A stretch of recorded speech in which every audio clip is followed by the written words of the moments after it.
Let's get everything up and running here.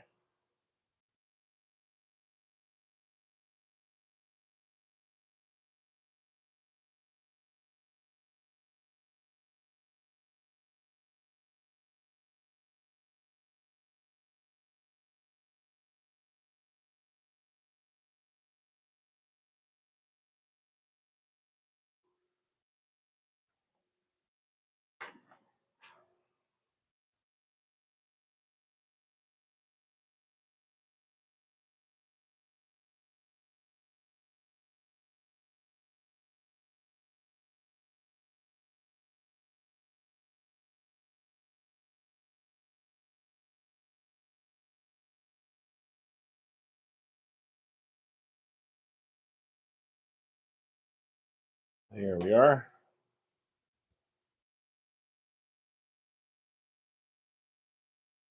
Okay.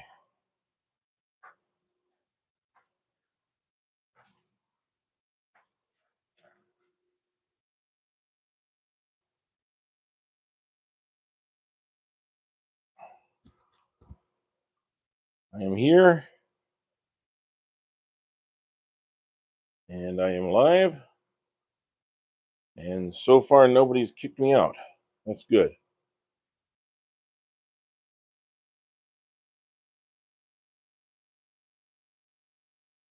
Now, as I needed some people to show up.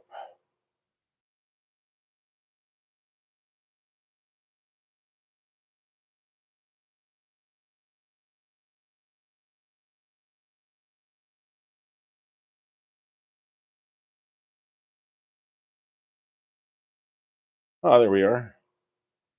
Good afternoon. This is it. This is kind of interesting. I've got this big gap in my thing here. Let's see, show the chat.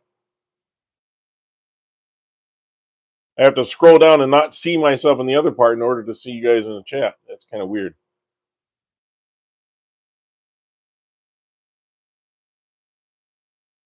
Yeah, now I see now on mine you're exactly you're now bored. Yeah, I don't understand it either. And Ryan's, it may be the way that you were originally signed into his channel. I'm guessing, possibly. I don't know. It's a plexer, all right, and I'm not sure I have a good answer for you. Right now, I'm just crossing my fingers that YouTube is nice to me and I get to stay online today.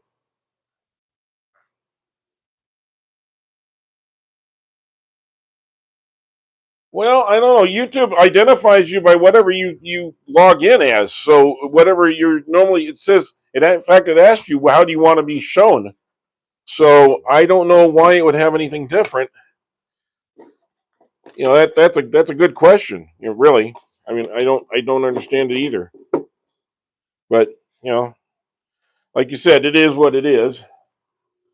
So let's see. I got this rather small piece of wood here today. Ugh.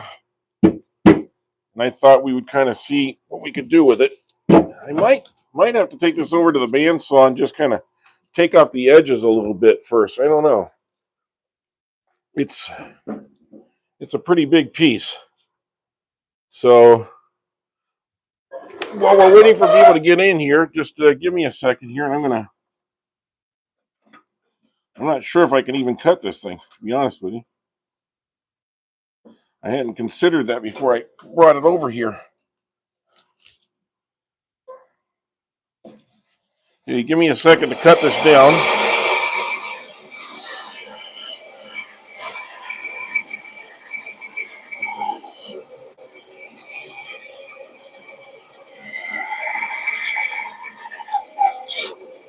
If you hear bloody screams, call 911. But other than that, I should be okay.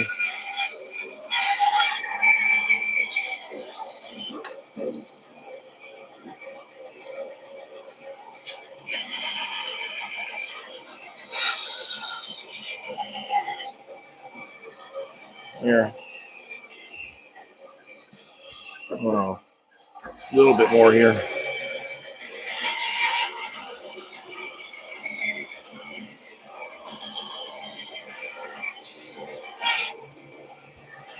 There we go. That's a little bit more manageable.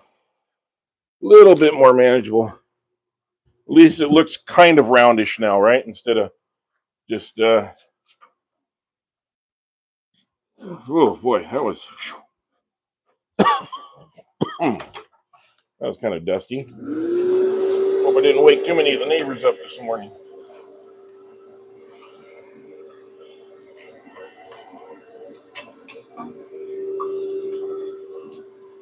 The cypress can be really dusty.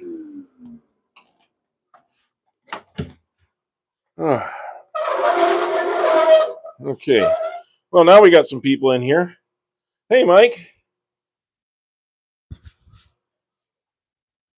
Good morning to you. Okay, so I got this piece of cypress here. I was going to try and find about the center. That looks about right. But I guess I could measure a little bit too, just to be sure. It's not going to be perfect by any means, but let me kind of get a marker here, and we'll say this is roughly 9 inches across, so about 4.5 here. All right, and it's roughly a little over 9 inches here, so just past 4.5 here. So right about there is roughly my center spot. Since it's going to be rounded out anyway, it doesn't really matter that much. But I like to be somewhat in the ballpark. Okay. Just to make this a little bit easier, I'll mark it with a little hole here.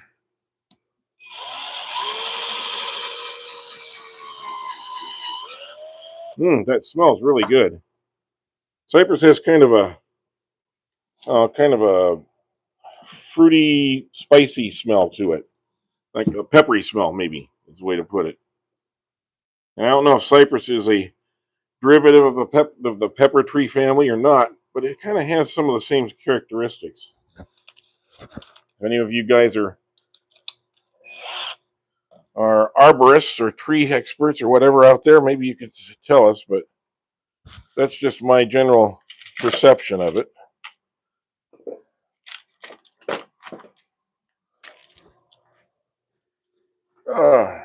Use my tray of screws. Everybody's got a tray of screws, right? Oh, this one's magnetic, and boy, when you put that tray of screws on the lathe, it really makes a difference. It really grabs. Okay, we'll put one over here on the other side, just to even things out. Okay, good. Now we can use some other screws here.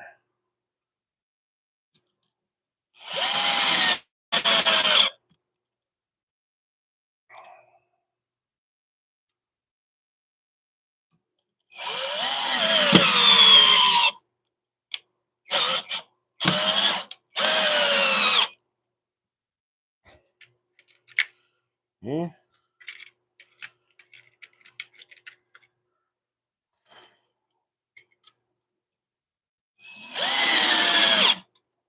Here, and one here.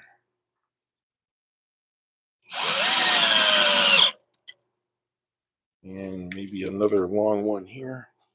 I like to put a couple long ones in this one because it can be a little bit of a soft wood at times.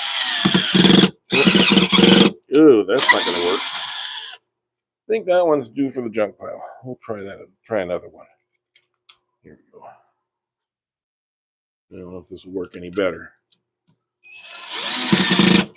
No, we're hitting something hard down there. Okay, we'll go to this one. This I know will go in. There we go. You can smell that though. And here we go. I like to go a little bit longer when I have a soft wood, just to make sure that I'm getting good secure hold. Ugh. Well, I'll tell you what. This is a Harbor Freight magnet tray, and that really holds. I gotta say, you get your money's worth for that.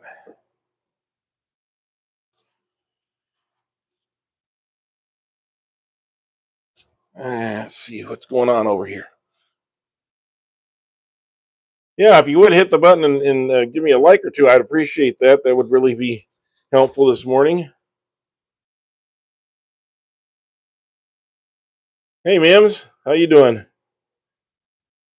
You know, I don't think Mims ever sleeps, to be honest with you.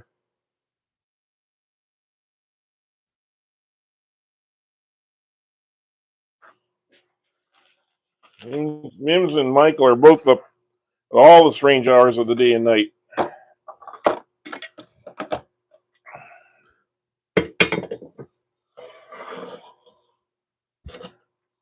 If I was thinking more Halloweeny, I'd think that you guys might be vampires. I don't know. You're always up.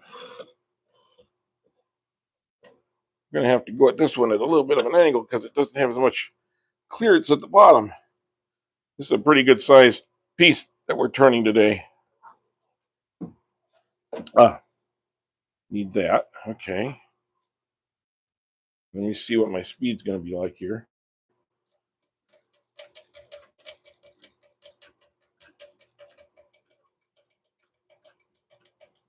Try not to shake you guys too much in the process. Yeah, that would get a little too shaky right there. I got to get a little bit of that off of there first before we can get too shaky.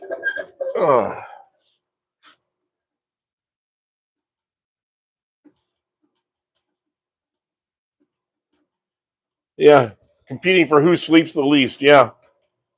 And I'll tell you, wait, Ryan, man, he's burning the candle at both ends right now. He's working a full day job. And then he's getting up at 3 o'clock in the morning to do a live. That's a pretty tiring day, if you ask me, especially with construction. Okay, so let's try and knock off a little bit of this.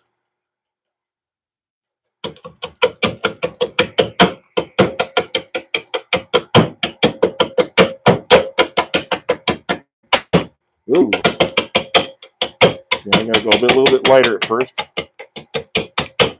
Kind of get some of the big pieces, let's see where everything is. Kind of want to get a feel for it the first couple times through. Oh.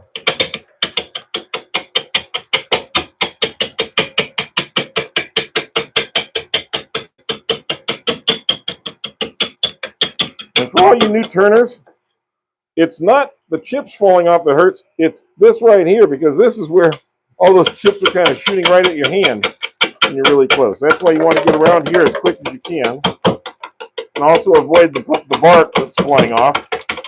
Whoa, there's some more bark. Now I'm gonna tell you guys a real quick funny story here. The other day, I was turning, and I had a big piece of chunk like this come flying off and hit me, and that's the piece that the YouTube algorithm decided to use as a highlight. So I put that 15-second video up, and it's got 9,500 views in about 24 hours. So people like to see a car crash. I don't care what they say. And when you say something like oops or something like that, for some reason the algorithm grabs that and says, oh, everybody's going to want to see the oops. And so they got to see the oops. And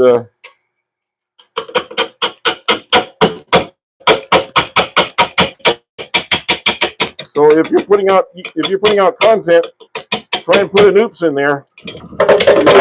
You'll get a lot of views. Oh, that was me. That was me. I'm sorry. Don't worry. That was just me.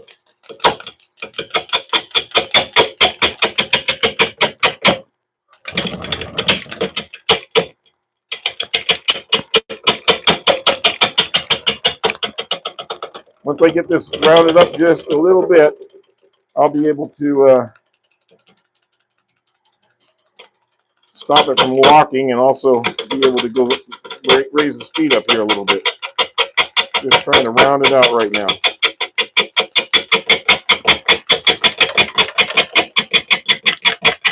And we're getting there.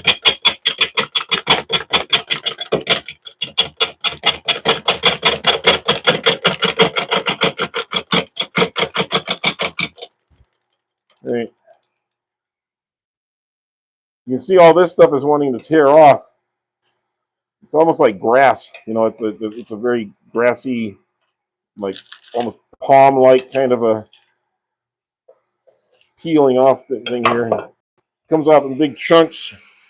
So it looks like it's really being ragtag and horrible, but it's really not being as bad as you think it is.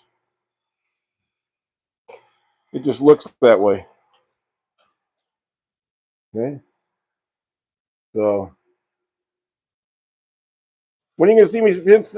I did spin the pins a few weeks ago, and I did that on a live. I'm just not a huge pin fan. I mean, I've got tons of pin blanks. Here, let me show you. Over here on the shelf. Oops. I have all those over there are all pin blanks. There's probably, about 150, 200 pin blanks. But I'm not a big pin person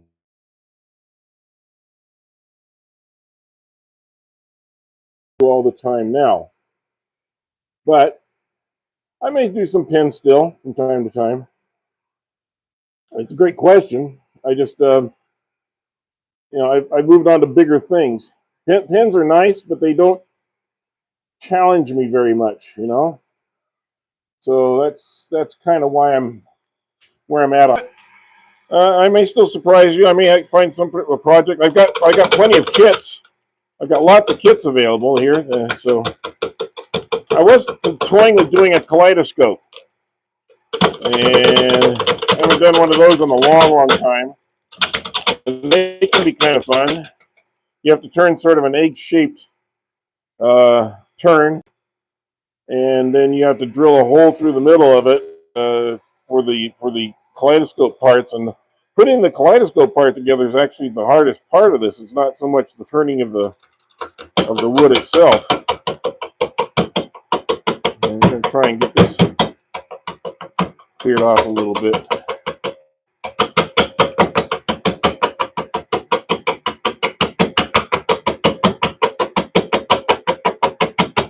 Okay.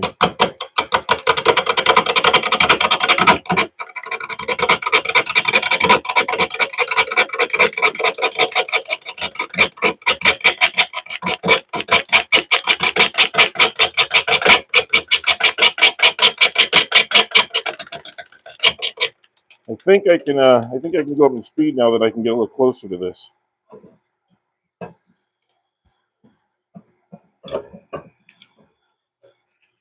As long as I don't get beat up with all this stuff.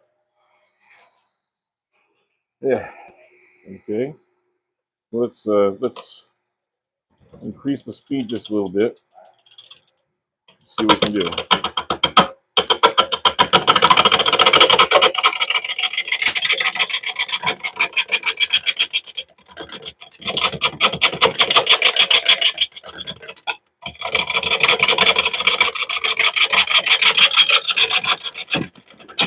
Whoa. That was a big chunk.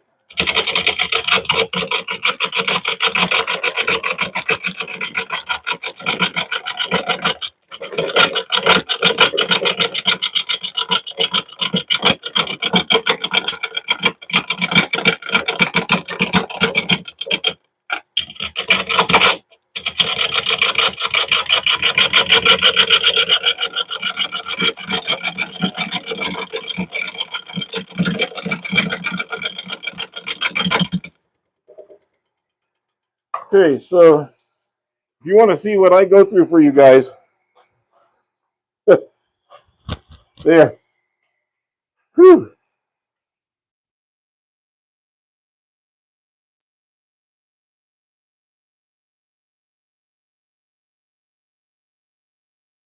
You mentioned bespoke gun. I actually got some walnut here because we do live in a walnut growing area, and all of this walnut, all these walnut pieces are from the walnut that they use to make the gun stocks. So I got a lot of these pieces here, and I've toyed with how I wanted to maybe cut them into squares and then glue them back together so they make sort of a pattern.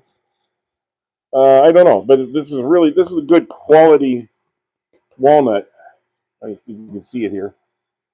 Get in the picture a little bit better. But this is good quality walnut stuff, and I got 7 or 8 pieces of this that I've been kind of holding on to for a while, trying to decide how I want to turn that. So if you guys have any good ideas, I mean, I'd hate to turn it into a pen. That seems like an awful waste of a beautiful piece of wood. You know. Wow, I got some big pieces on the floor here already. Well, okay, so this is starting to come out on us a little bit. I'm starting to see some of the color. We got this impression here that's going to get in the way of making this a really big bowl because it goes in here, but we are getting round. So now it's just a matter of getting in here and doing it.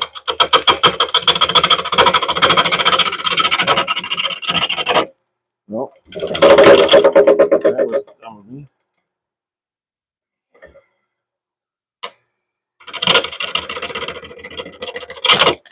Oh.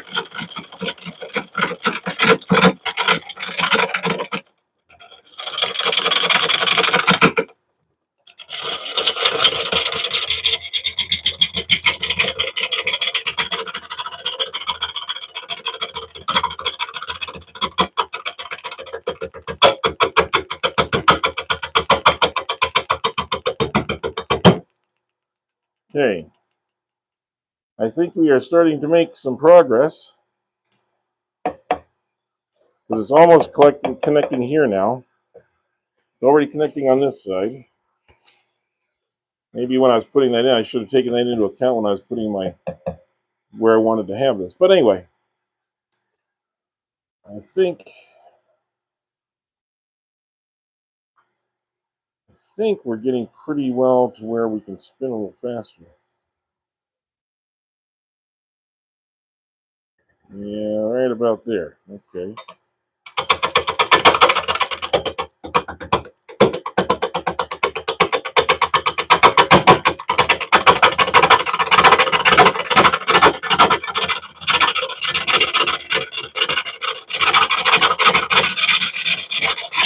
Whoa, this is a nice big piece.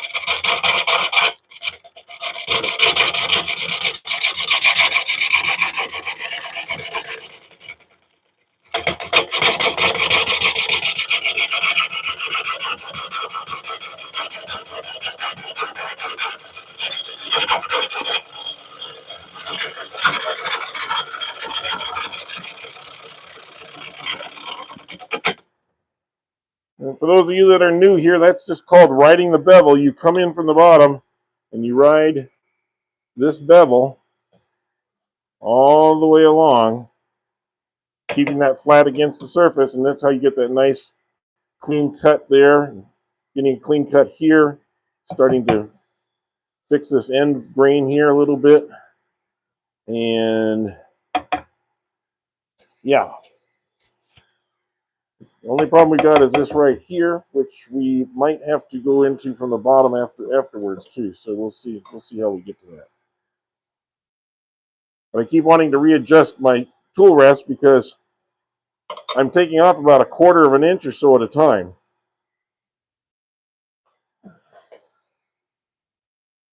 It does look like cedar. It's actually cypress, but you're right. It does look like cedar. Same family, I think.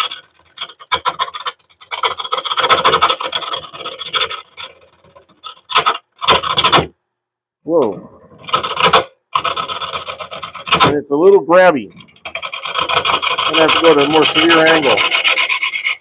Okay, one thing to understand, and I'm as guilty as any because I'm still learning this piece of wood. If you come in at too sharp of an angle here, let's see if I can bring this in a little bit better. If you start with too big of an angle here, you're going to catch something like this, and it's going to get caught, and it's not going to go forward. So you come in at more of an angle like this, so that when you come around to those things, it just kind of scrapes off of it and hits here. So that's really the key, is learning exactly where the best angle is. You don't get too much of a point involved in it.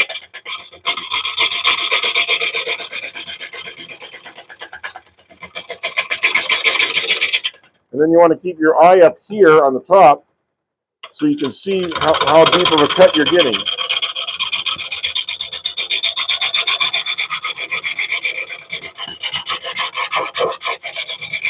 As you can see, I'm getting a little bit deep there. I can lighten up ever so little on it.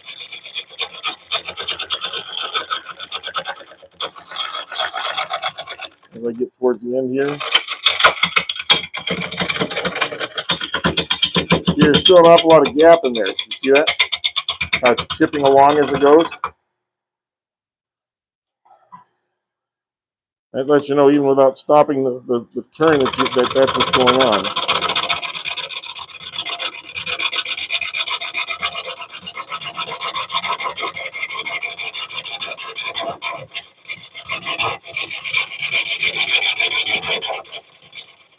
I'm lightening it down. I'm pushing in just a little bit, and I'm lightening it down when I do that. So I have to kind of keep a light stroke.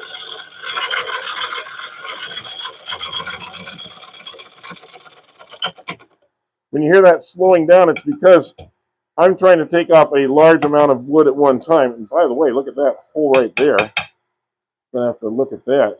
I'm not sure what that is or how deep it goes. Let me get a pick here. Well, that's the end of it, so that's good, but it's going to be punky, so I'm going to be a little careful of that hole right there. Okay, so what we're going to do here is we're going to get to this part pretty quickly. Then we're going to have to flatten out the bottom and make a place for our tenon.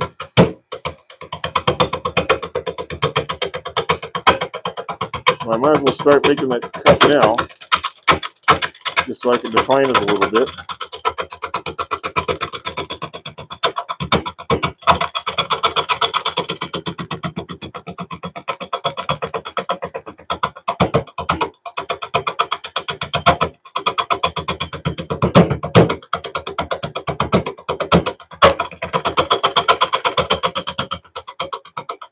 Okay, at least that's a little defined on the bottom now. I can see that a little better.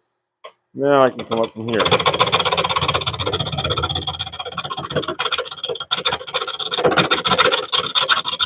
I can't take this all in one lump, so I'm going to take this and move my speed up just a little bit more. And I'm going to try and take this thin cut here.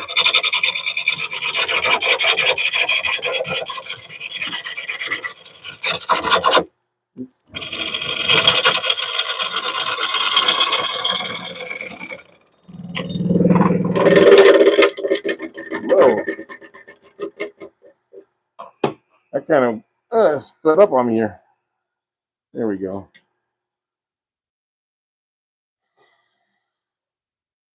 We're wrestling this, but we're going to win.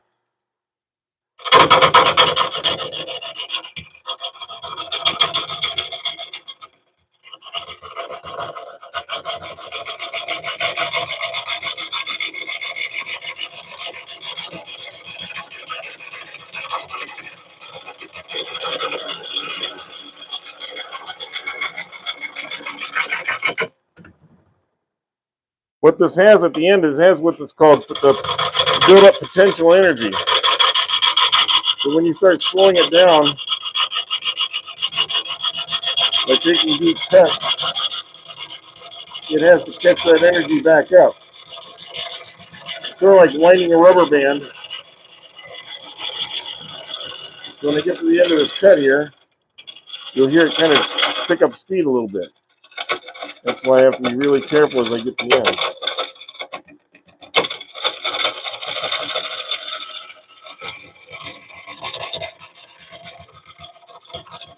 I think we're getting really close now.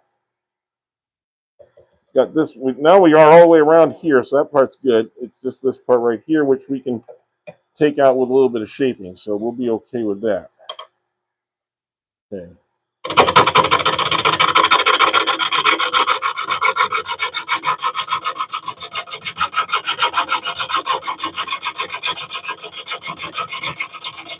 We'll go really slow.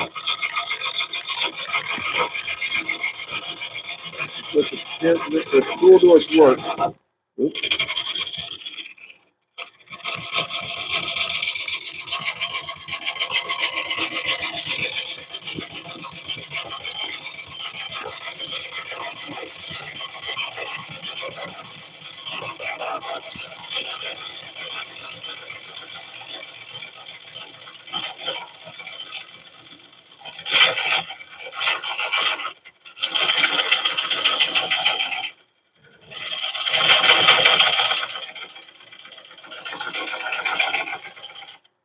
Maybe need to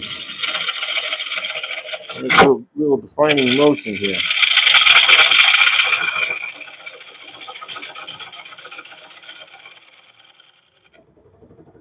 Let's just look and see what we got here. There's a little bit more to go. I can kind of define a rim up on top maybe here and give it a little more flair to the look.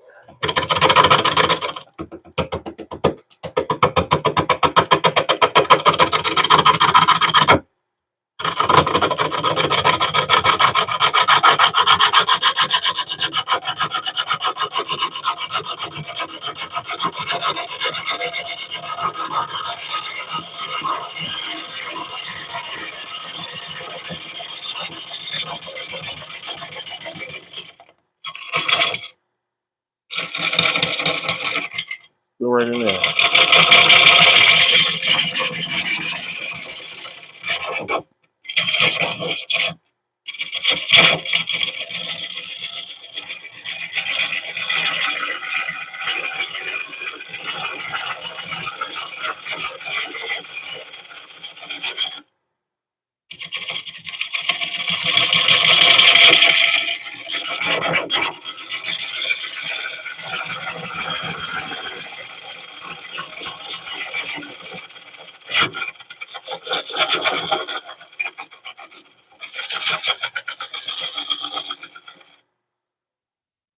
Okay, now let's see where we're at. Oh yeah, we got it. Great. We finally got a shape. Now I can start doing a little cleanup work here.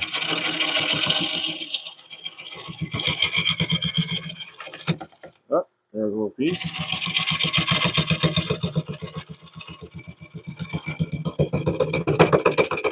Yeah, just a little bit.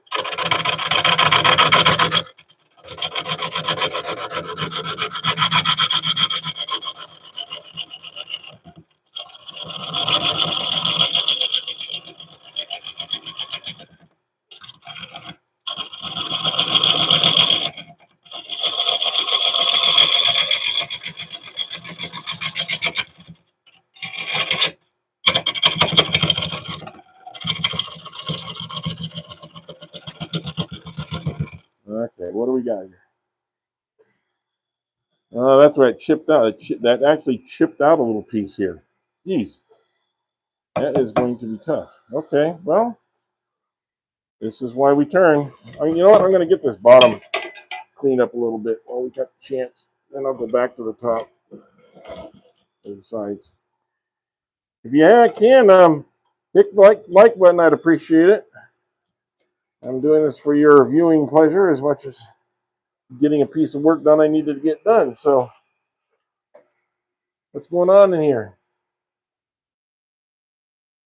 Hey, Johnny, how you doing? and come by and everybody just welcome in. Again, hit the like button. If you haven't subscribed, please subscribe. We got quite a few people in here who are trying to get to 2,000 subscribers this month. And hopefully we're going to get there pretty soon.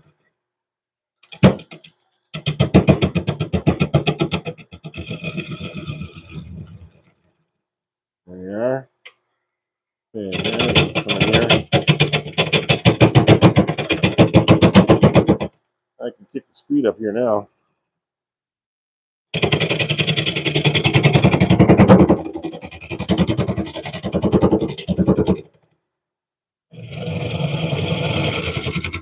Well, that's a really hard wood right there.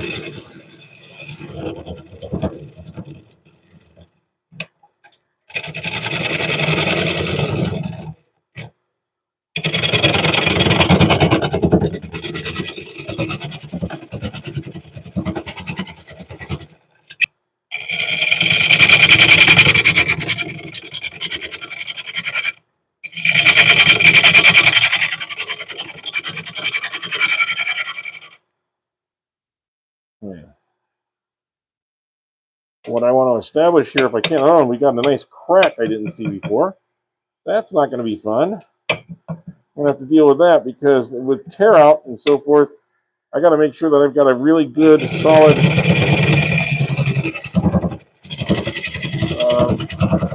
connection.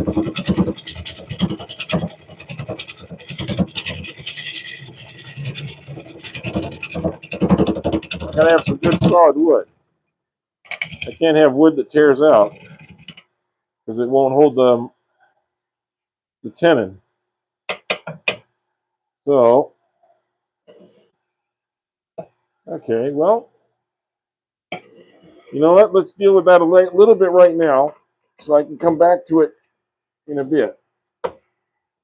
This wood was taken down several months ago. It still feels like it's got a little bit of moisture to it.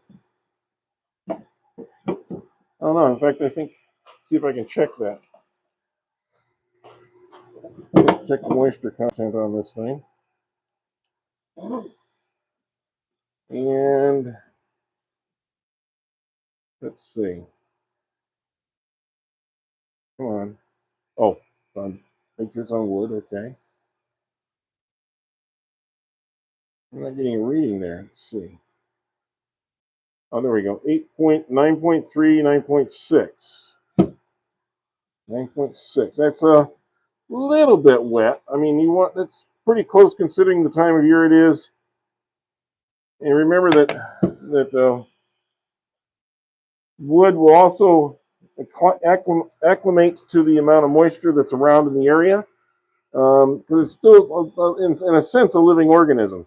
You can see how beautiful this bowl is going to be when we get all the little idiosyncrasies out of the way. So let me work on that right now while I got the opportunity. I'm going to do a little of both here today. I'm going to put a little bit of CA glue in there first. And this is really thin, so it should get in there and go inside. And it's okay, it's not going to hurt anything else right now, because we are going to be treating those sides and doing some more trimming, so that's not going to be a problem.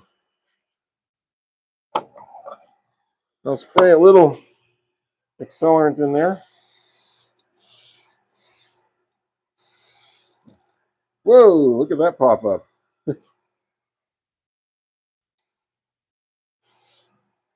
Okay. And let that cure for a few seconds. Okay. Now, this is something you're going to be a little careful about because wood glue sometimes will interact with CA glue and accelerant.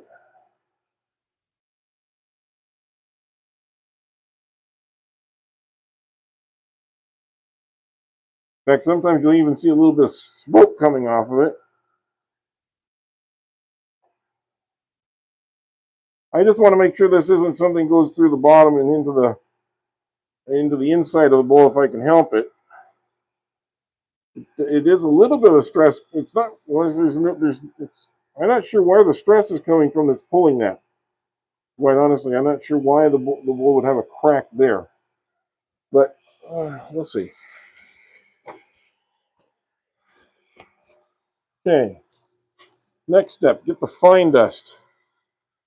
Put the fine dust on there. Pat it down a little bit. Okay, let it kind of sit in there for just a second or two. And we're going to go across the grain to take it off.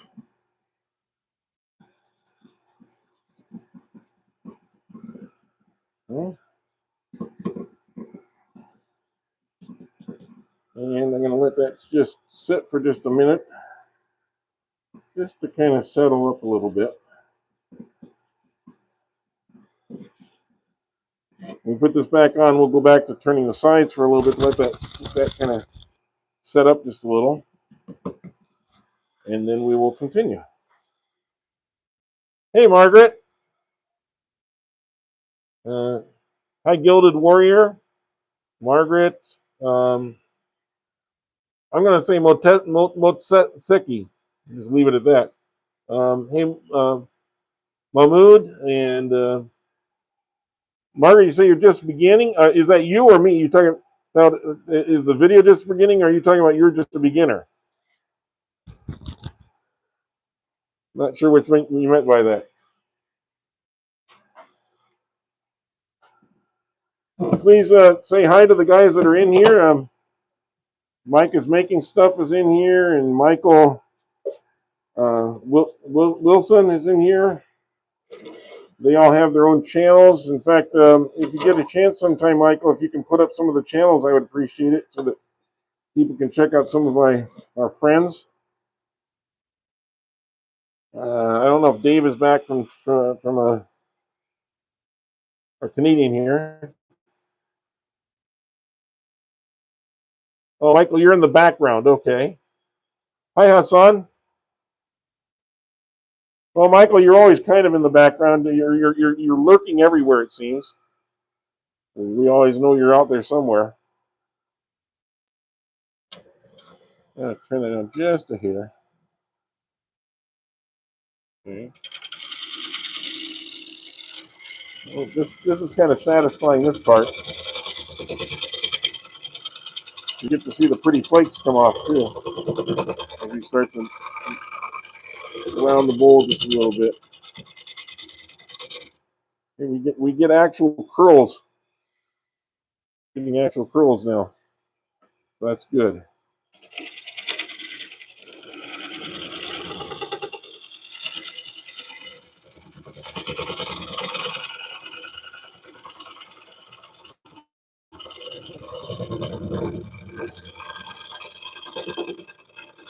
There you go.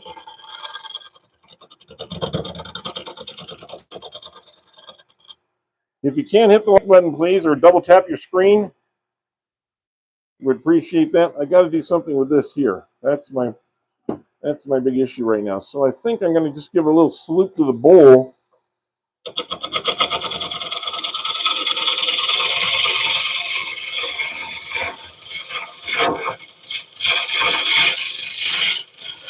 Undercut that a little bit.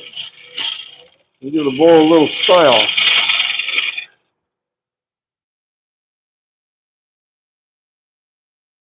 And see, that went away.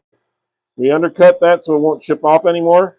Now I just have to kind of clean this up a little bit.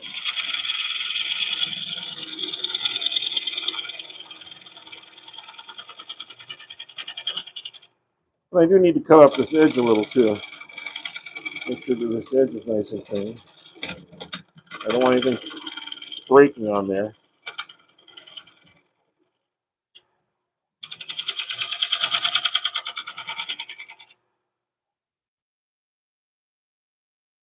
Okay, so that's getting cleaned up. That's getting cleaned up. This is nice. This is actually feeling nice and smooth in places now as we start to get that shape in place. Okay. So now I'm going to go to one of my shaping scrapers. right here.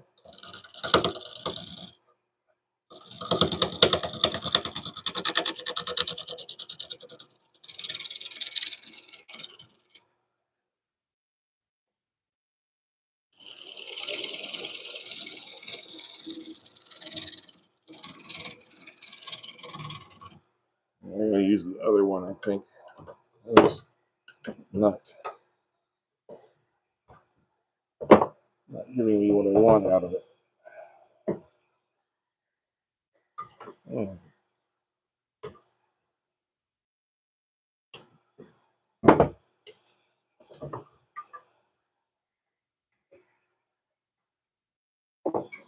No, that would be good use for this one here.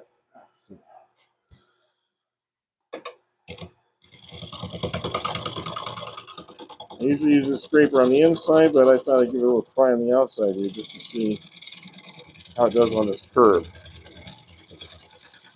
Oh, yeah.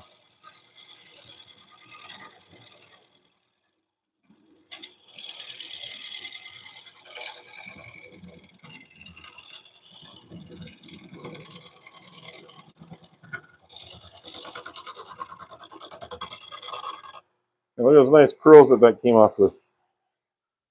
See how smooth we're getting. Oh my goodness, it almost feels like it's half sand. It's actually shiny on the top here. There's some areas that need a little work with the sandpaper, with the sanding, of course, but that's looking a lot better. Okay, I'm going to come up here to the top for just a minute and make sure that I'm take care of this now, so I don't have to worry about it shipping off later.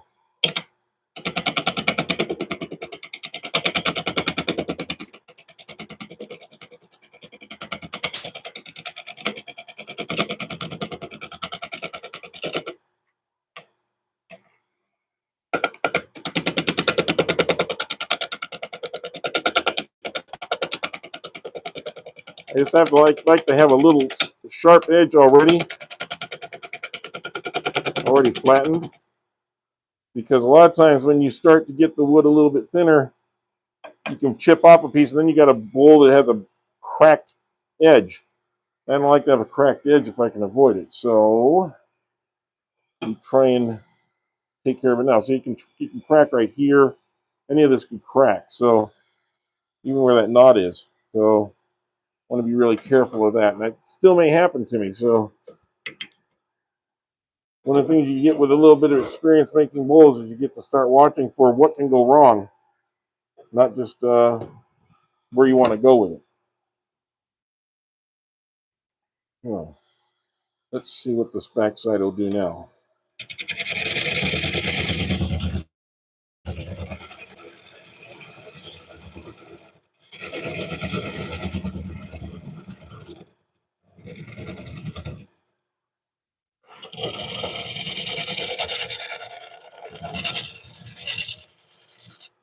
That's nice. I think that is nice. That's pretty flat. I think we're in good shape with that. Now I'm going to give myself a little bit of a foot.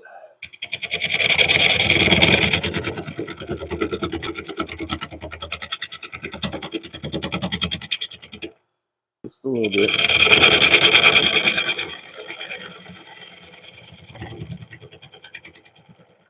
Now, the nice thing about a foot,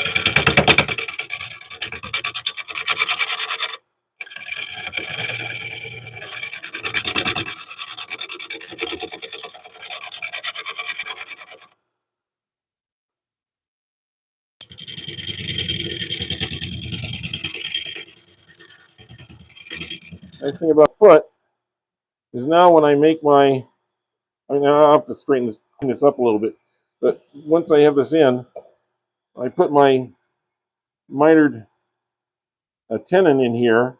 It'll actually go below the surface of this. So let's get this cleaned up as best we can. Cross our fingers.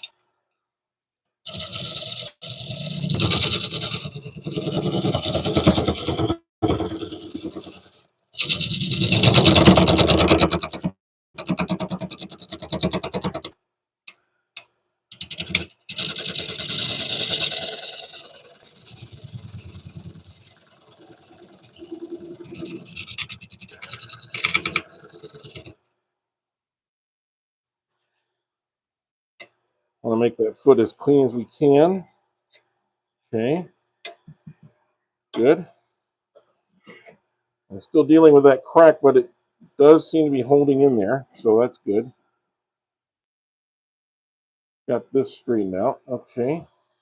Now the next step, make sure we're nice and flat. I can look down that and I can go, yeah, that is flat all the way and there's no gaps. That's good. Now, we want it to be just about here. So,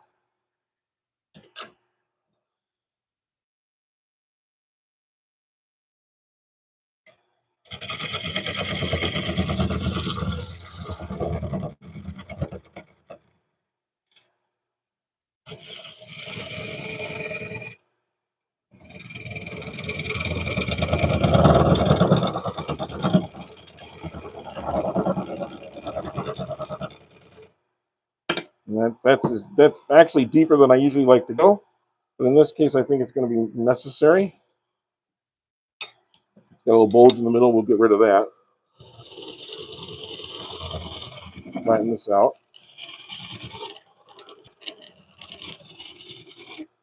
And we will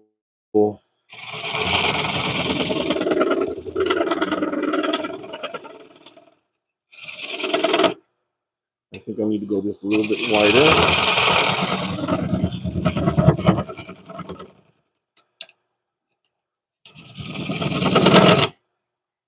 Okay. Now we've created I think I'm just about right. Just a little bit more. Just a little bit more.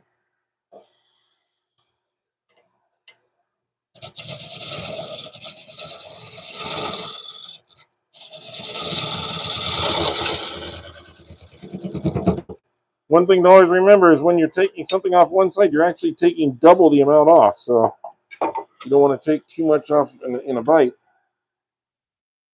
That looks like it's going to be just about right.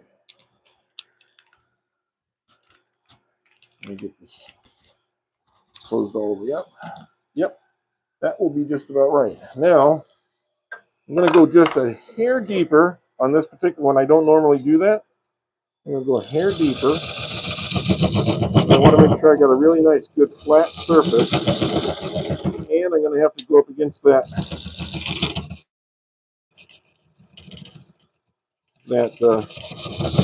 crack that I'm dealing with. So I want to give myself a little bit extra here, just in case. Okay, that should be pretty flat. Now what's happening is when those jaws expand, they're not going to expand into this. They're going to expand into the body of the base.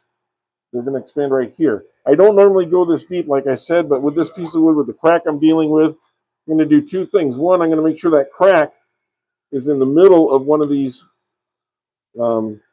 grips, so that it is not expanding it apart, it's pushing into it.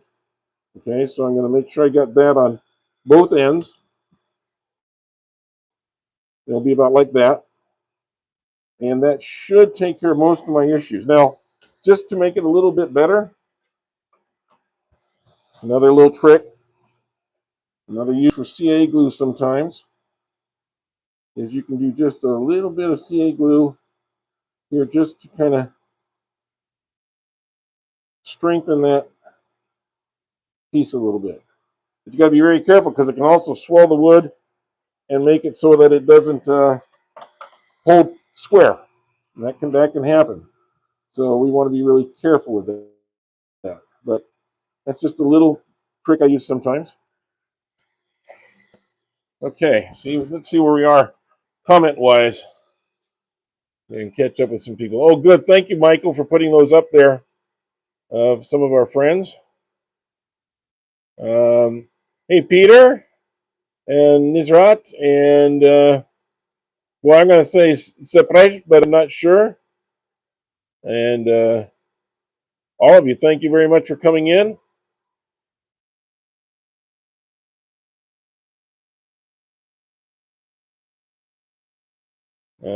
Let's see if I'm missing anybody else here. No, I don't think so. So tell me, where are you guys all from? I'd be kind of interested. Where are we getting to? Hi, Anthony. Nice burl. Yeah, it's actually cypress. It's not a burl so much. That's just the way this wood grows. But thank you. But I'd be interested. Where are you guys all from? I know we this time of day we're probably drawing people from a large swath of the world. Actually, we got that in place. I think it's time to get the sandpaper out and get this kind of sanded up. So,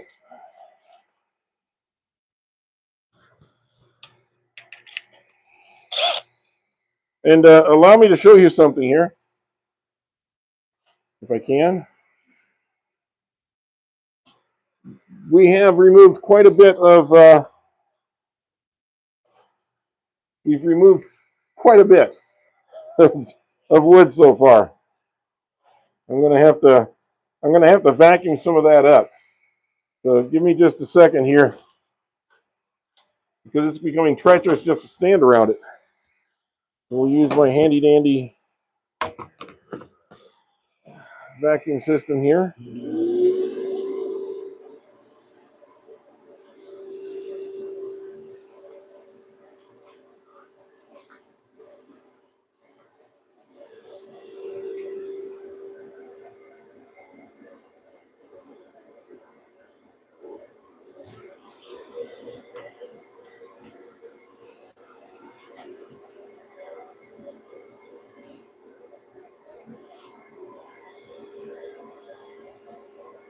I gotta unclog just a little bit.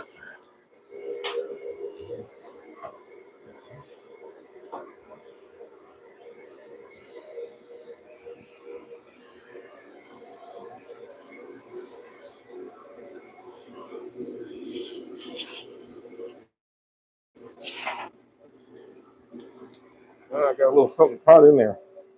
There we go. It grabbed a little too much at one time. There we go. Now I can breathe again. All right.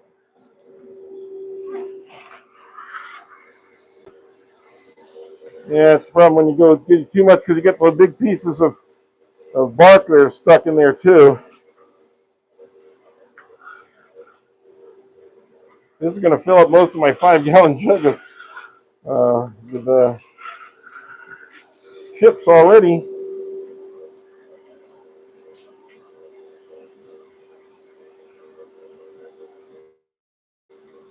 I'll go a little bit slower.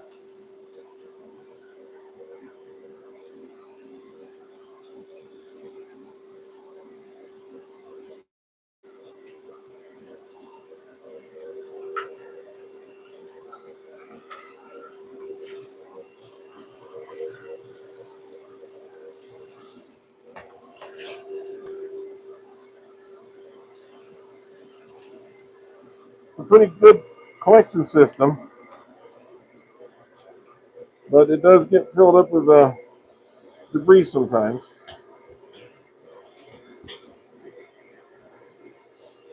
Whoop.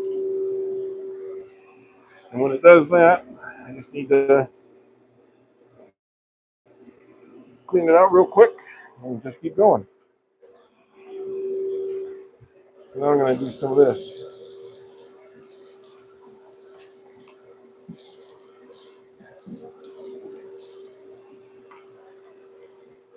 Just so we have a little clean working area. You want to make sure you're not putting yourself in danger just by slipping and falling. I'm certainly not going to get all of it up right now. I'm just trying to get a little bit of it up so the workspace is a little bit easier to work in.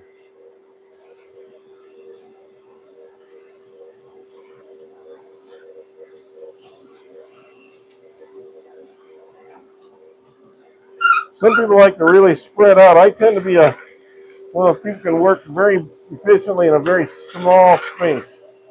When I was a cook in a restaurant, I could do almost all my cooking within about a 2-foot radius.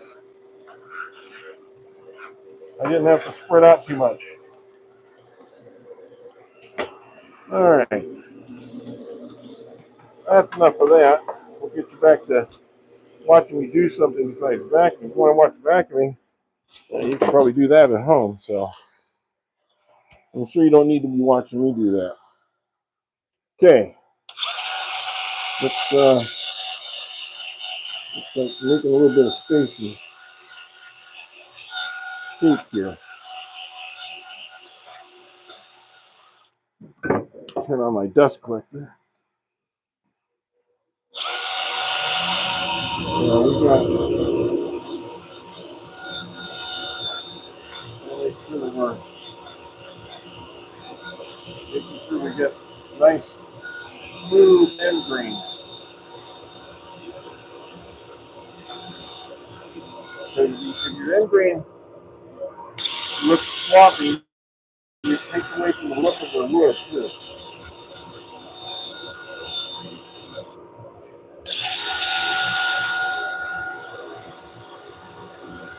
And especially with like stripes, just go this way. Even though you didn't do anything to cause the stripe, just if you have hardwood and softwood mixing here.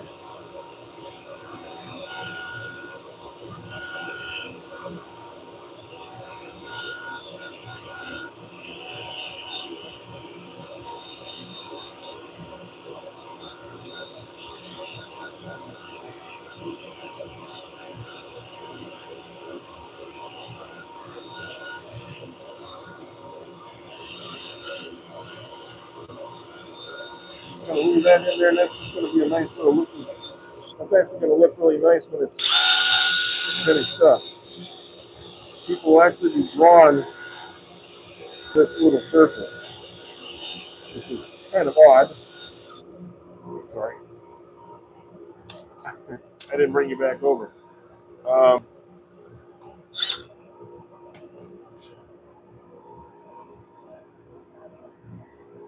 there we go. Problem with being the cameraman and the entertainer at the same time, you kind of forget where you're at sometimes. I apologize there.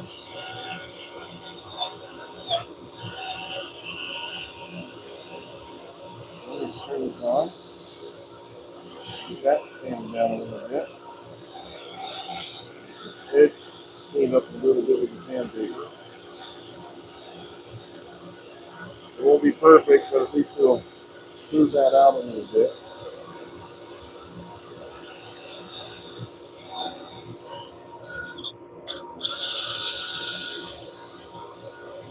That, inside of that, and there's this curved edge. And that's where sandpaper can help. But I don't like to turn it and sand this part because it creates scratches in the surface. That's why I like to go back and forth like this on the surface.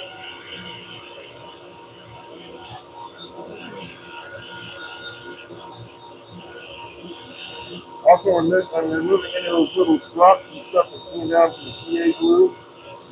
Those are all pretty much gone at this point. I want to get this cleaned up.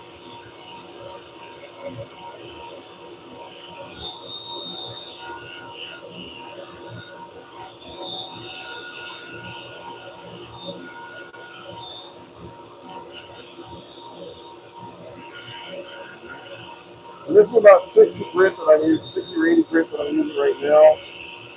And then we'll go up just a couple more grits on a nice piece of wood like that. You don't really need to go really high grits. You're not doing a pen.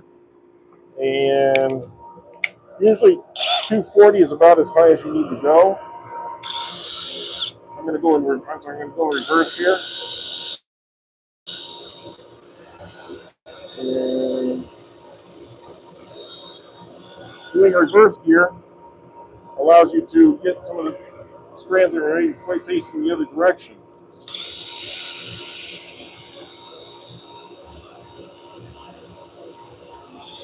So you're standing them back up and trimming them off with sandpaper. Okay. Now, go over the surface here, start at the top.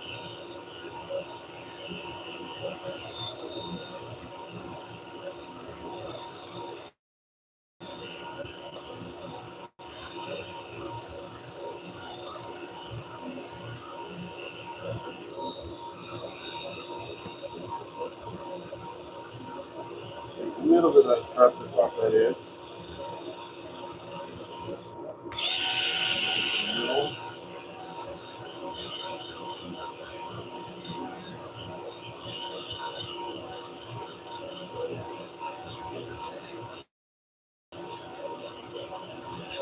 And then we'll go to the bottom.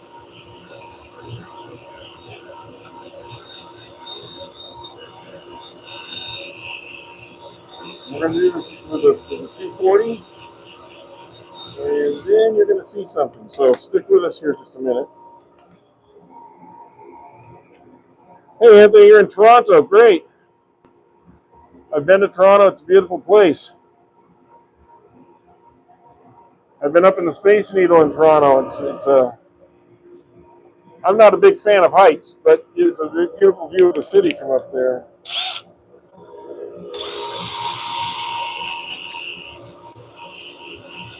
Okay, now we're at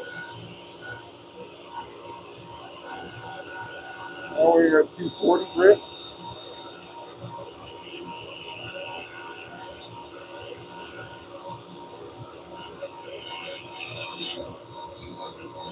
And we are getting some look here.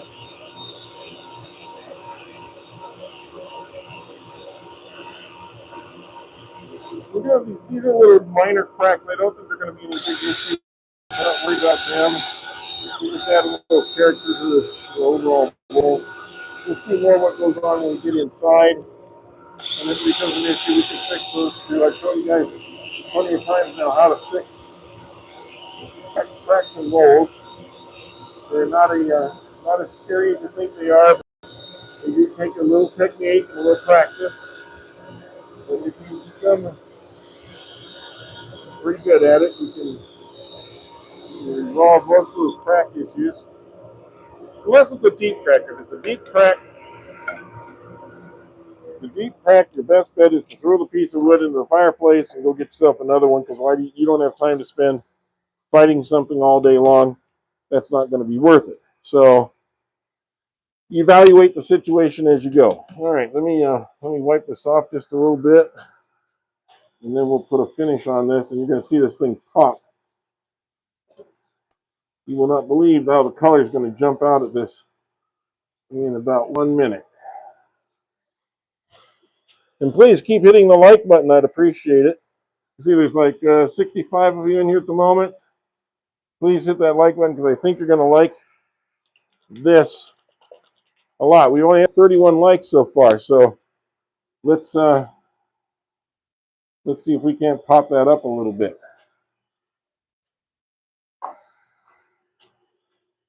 If there's 60 of you in here, there should be at least 50 likes, I would hope.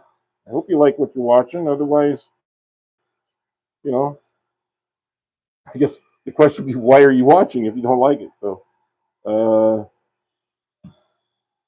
but it's up to you if you want to hit the like. If you don't want to comment or you don't want to be in here, that's fine too. No judgment here.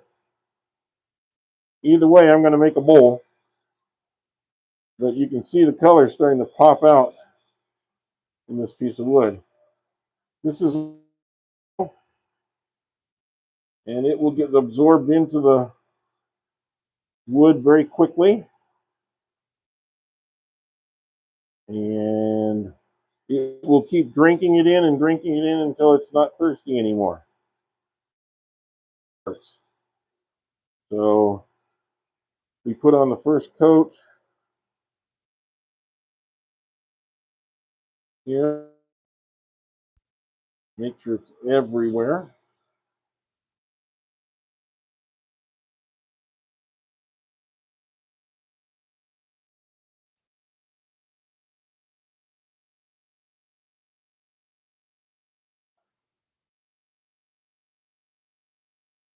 What do you think of that color? Isn't that looking pretty nice?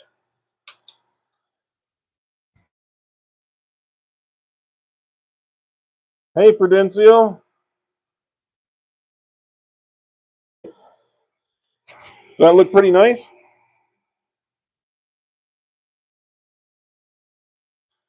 Yeah. It's a beautiful, beautiful color. See if I can get you over it just a little bit more of it. There we go. Now you see these dry spots and wet spots. That's the absorption factor, and this is end grain right here, so it's going to absorb a little bit more than the side grain will, because it's wood is like straws. The end grain, this is the end grain, this is the side grain, so there's nothing really to suck anything in that goes in through the straws at the end. So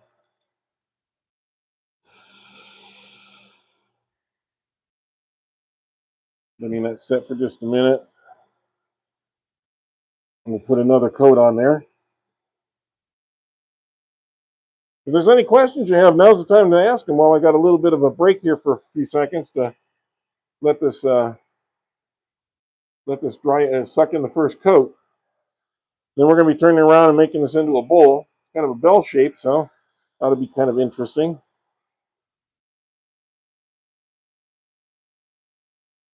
So other than Toronto, where else do we have people from? I mean, I see Toronto, but do we have any anybody from the South? Any from Texas, Georgia, North Carolina, out in the Southeast? Anybody overseas in Europe? I'd like to know.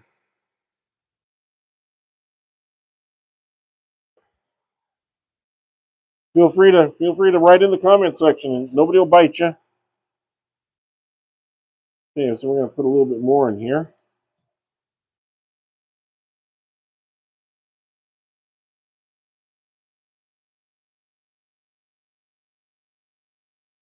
So subscribing and liking are both free. It doesn't charge you anything to hit the like button or double tap the screen. If you're watching on your screens, just double tap the screen and that'll give me a like. I appreciate that. Comment. More commentary, the better. It makes it more of a community. It makes it more fun. I like interacting with the people that are watching. So please, I don't like to hear just the sound of my own voice talking. I just do that so people know I'm still. But I'd like to interact with all of you a lot more. So please feel free. Have any questions. Ask, even if it's a little off topic, or maybe you like to know what kind of grind I use on my gouges, or something like that. Just kind of shout it out. Try and answer you as best I can.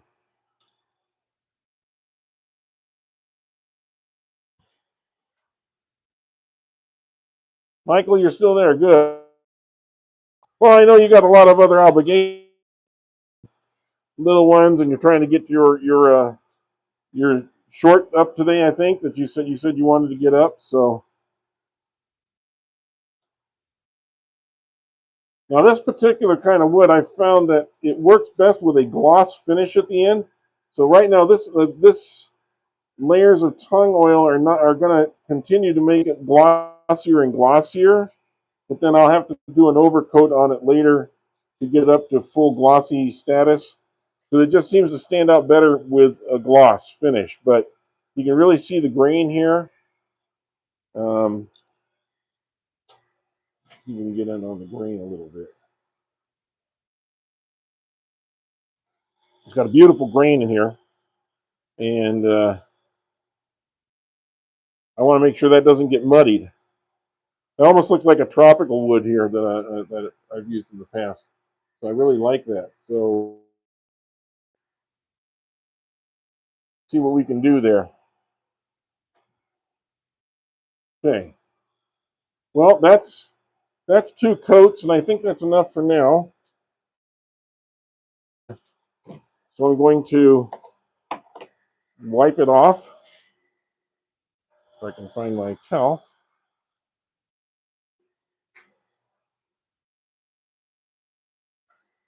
I don't want to use my wife's coat because she'll get all mad at me. We don't do that. Here we go.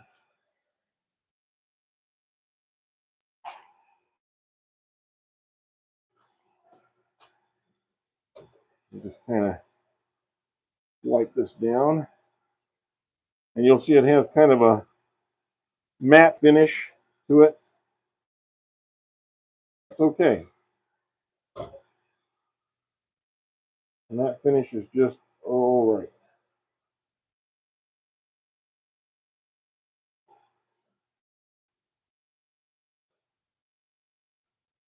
It will now it has a really smooth feeling. It feels very nice. I don't see too many imperfections that I need to go back and take out. It could be after sitting for a while, there'll be a little bit that sprouts up here. I can take a very fine sandpaper to it and then put a little bit more tung oil on there to when I'm finished. But I think that's what we're going to do for now. And we'll turn this puppy around here and take the faceplate off.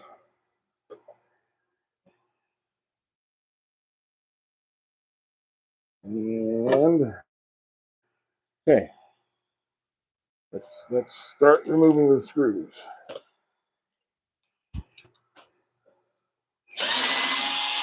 There's one, two. Up to this point, everything is pretty secure because you got, with a lot of screws, and it's really easy. When we turn over to the higher tenon on the other side, a recessed tenon, as you might say, all of a sudden you're kind of crossing your fingers with that little uh, quarter-inch or eighth-inch thickness of wood is going to hold on, spinning at a 600 or 700 RPM. So it gets exciting as a wood turner. We're going to put this on here, like so. There we go. And get my key in here. Put that up against it. Make sure that that's all cleaned out good.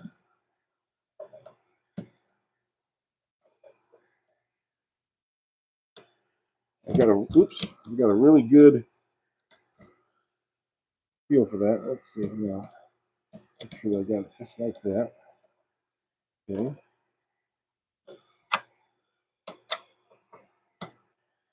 You don't want to over squeeze this. You want it to be nice and tight and firm. You don't want to over squeeze it. Now what we're going to do is we're very slowly going to turn this on. And see, I'm not running true. So I'm going to loosen it. Take a look and see what might be happening. It might be that right there.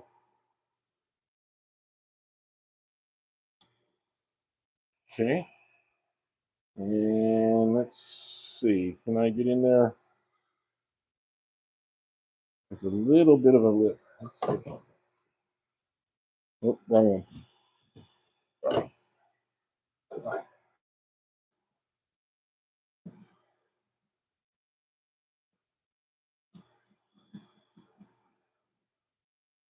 That might be what it was right there.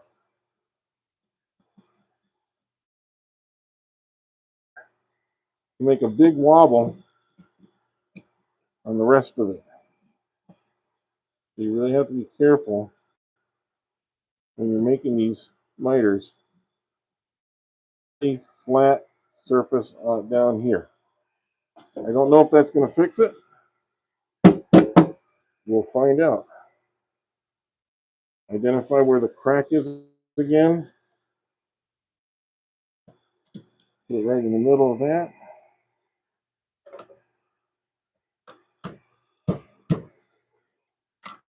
Properly.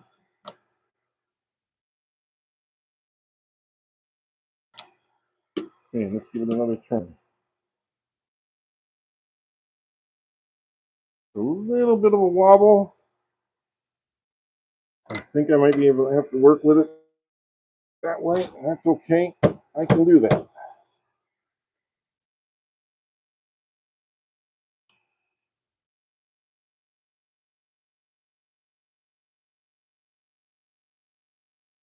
Yeah, it's maybe off just a thinnest of a hair, but I don't think it's going to be a big problem. What I think is going to be a problem is this. That's where a branch came in, and that's my big concern, is to be very light around that until I can get into it and undercut it, because I have a feeling that's going to be our problem child right there. Okay. Now I'm going to sharpen. It'll only take me a few seconds with me, but I like to have a sharp tool. Sharp tools are safe tools and less chance of having little problems with it. And even though this wood was not really hard wood, and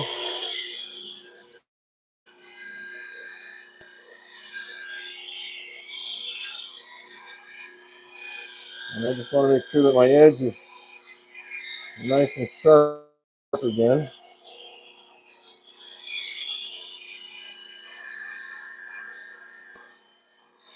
For this inside turning.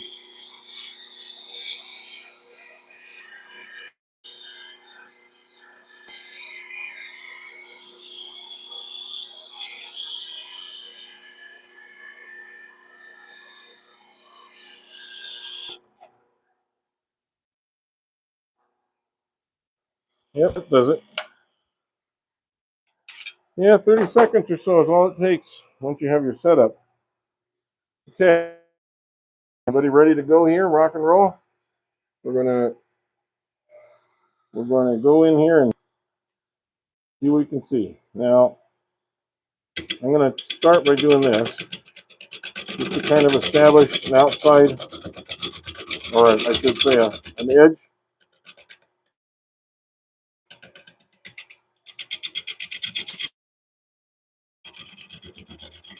I'm trying to do it very lightly.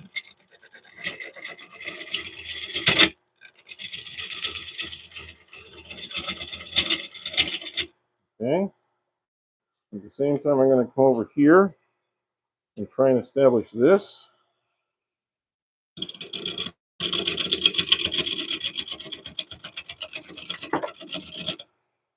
Yeah, something came off. Let me see. Yep, that whole thing came right out. That quick, right out. And I thought that might happen. So that's okay. We're going to work around it. We're going to work around it.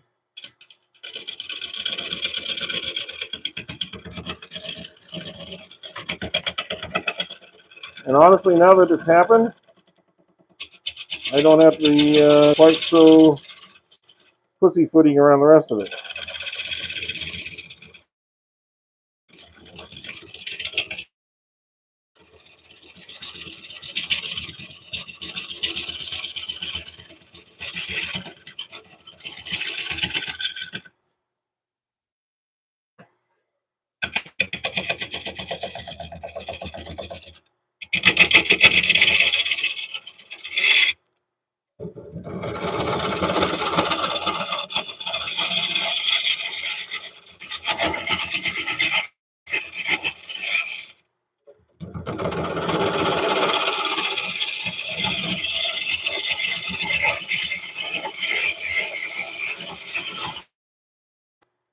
Okay.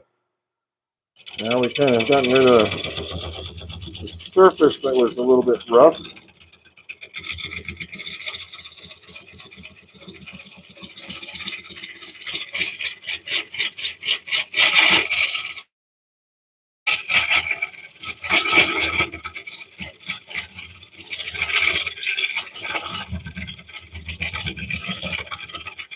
We'll get this cleared out here in a second. I'll what we're looking at on the inside.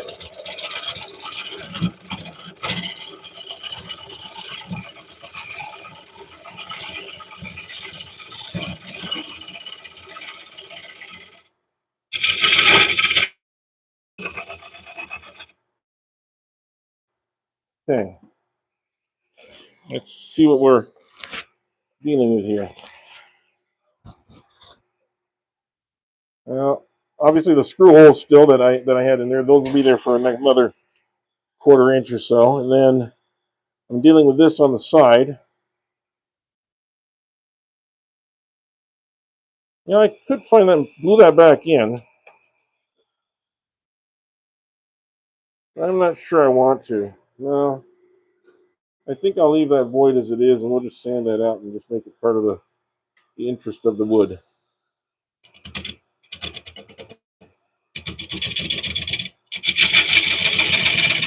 And we'll do it through this.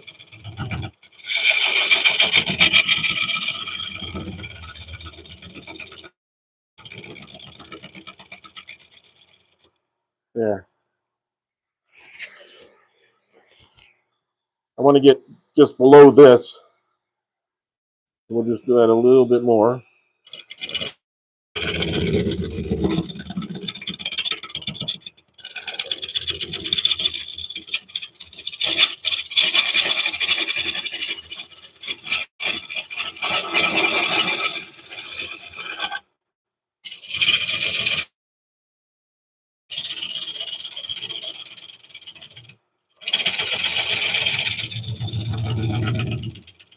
There. Now we're no longer dealing with that knot in the wood. Now we can deal with the rest of the stuff here.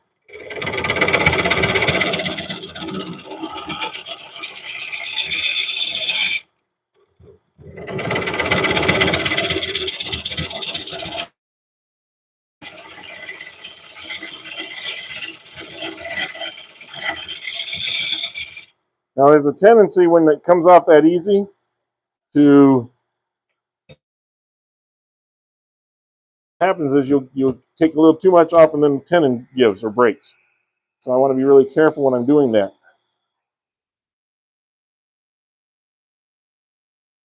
Hey, Whack Tech, how you doing, Michael? Gonna go out to the shop and get ready for Sunday, right? Yeah, everybody, if you get a chance, check out Michael on the Whacking Shack tomorrow, Sunday morning. Michael, can you put down the time? Mike, can you put the time down that you're doing your live? I don't remember if it's noon or whatever your time, but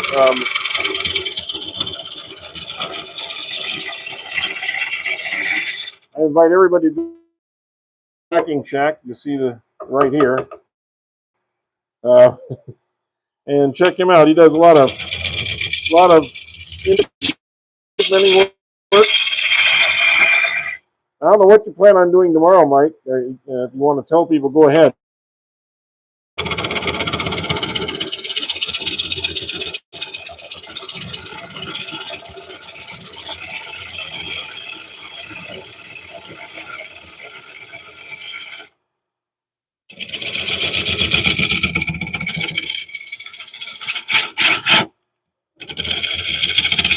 Oh, he's just put another knot. I found another branch.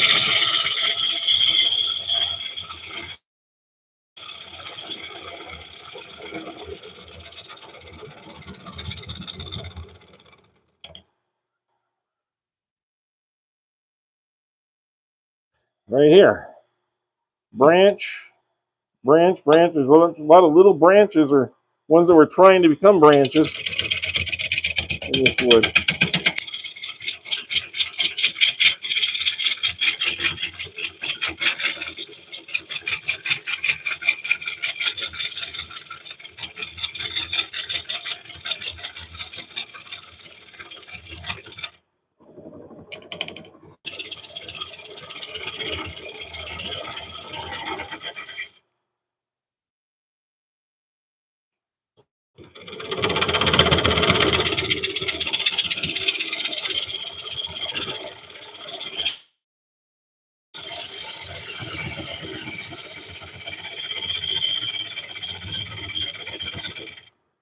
Also, if you like to see stuff spun at Mach Jesus speed, that's Michael.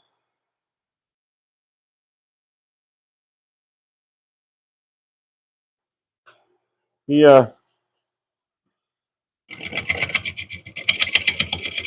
he's not afraid to take one for the team, that's for sure.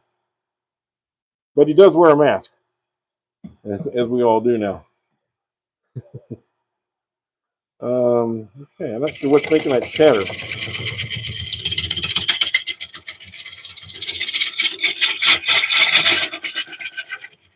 I'm getting a chatter right here.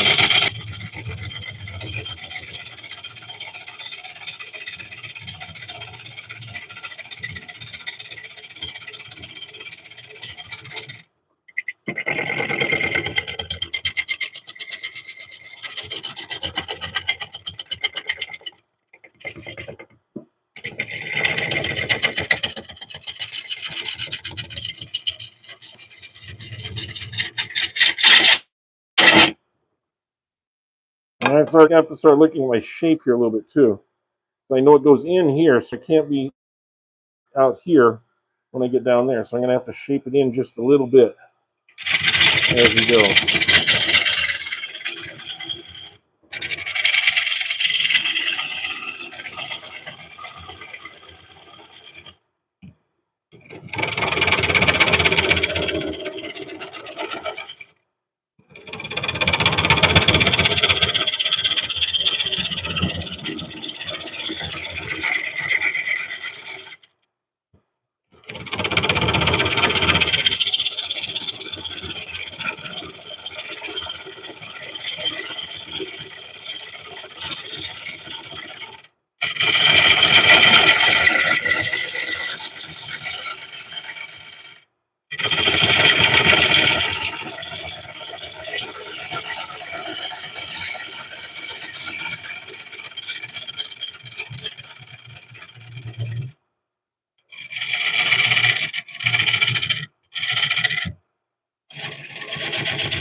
There we go.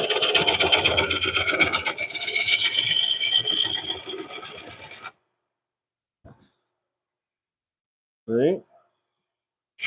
Yeah,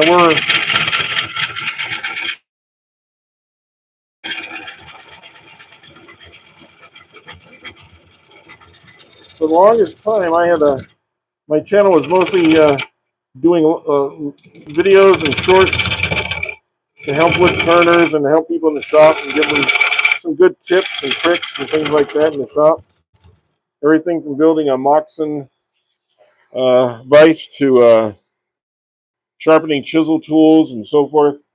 And I finally decided to do lives, and that's when the channel really started to grow. And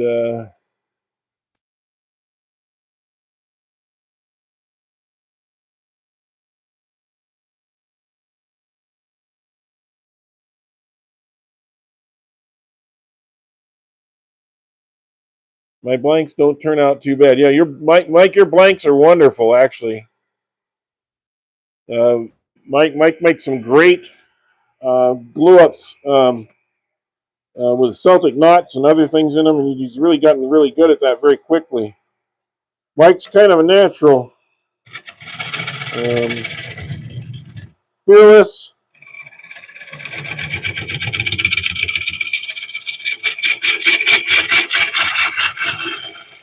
You know, when they look in the dictionary, fearless and foolish are not too far apart in the dictionary. But in Mike's case, fearless is really worked good for him because he's why not and goes in there and does it. And with very few exceptions, he's had a lot of success in his turning.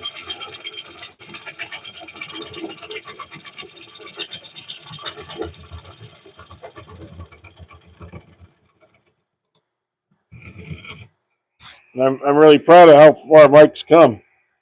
And a lot of the guys, I mean, a lot of the guys that I was working with a few months ago, they've all really gotten into the turning bug. I know Ryan, 77 Rockets, does a lot of turning now. Now, he was up at 3:30 in the morning his time, so we could do a live before he went to his regular 8-hour job. So that's dedication.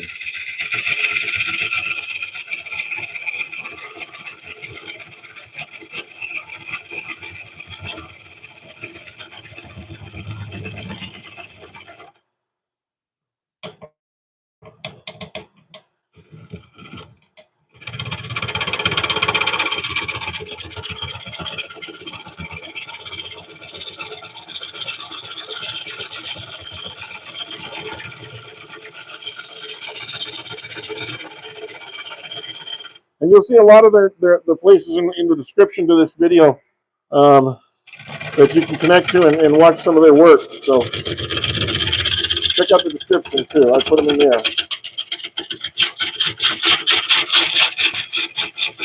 I think I've got Timber Design and Boondocks and Whacking Shack and 77 Rockets. And Michael, I think I got yours in there too. I'm not sure. If not, I will rectify that.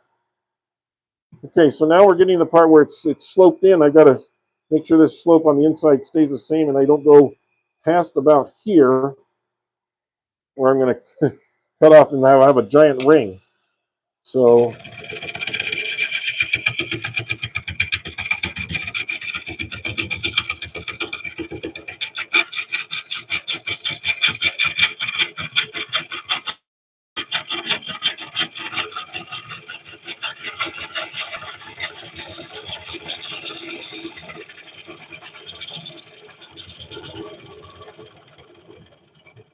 we are about officially halfway through this bowl.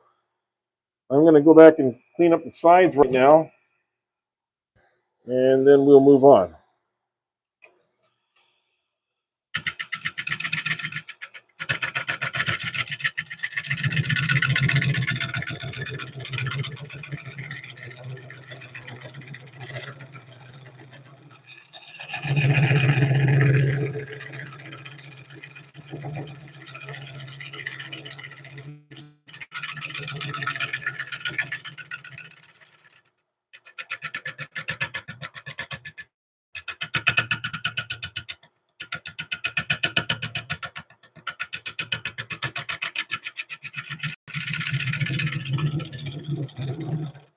Okay, let's see how that smooth that out. Pretty good. I can get that with the sandpaper. I try not to leave anything that I have to sandpaper out, but occasionally on a rough piece like this where you've got this groove marks and other things going on, sometimes you have to do that. Let me see here. I can use my rake here.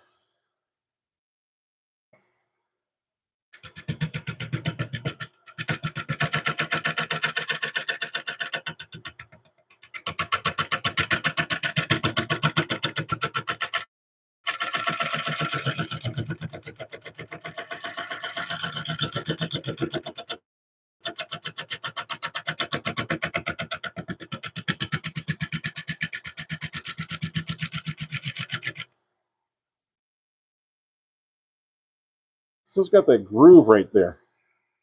See if I can kick the speed up on it.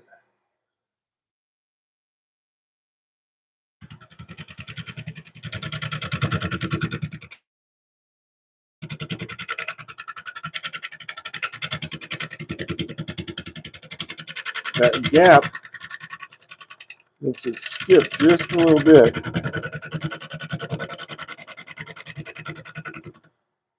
Just that little tiny bit of bounce makes it come around and miss just a little bit and then skip and then bounce again. I think I got most of that. Okay, let me see if I can get on the inside here now.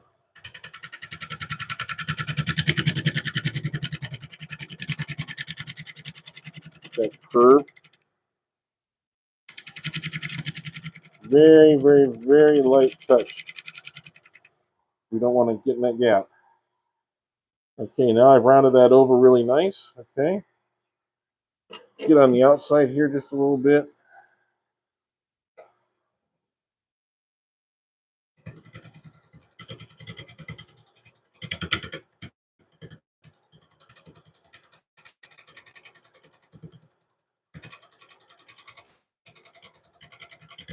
And most of this is just because it's not turning it 100% perfectly round from the on the outside, like when I turned it around. But so you can see it's very thin here, a little thicker here. So that's where it's taking. That's how much off it is. It's off by this much, just a hair. Now, when I go to sand it, I'll be able to sand that round, and that won't be a problem.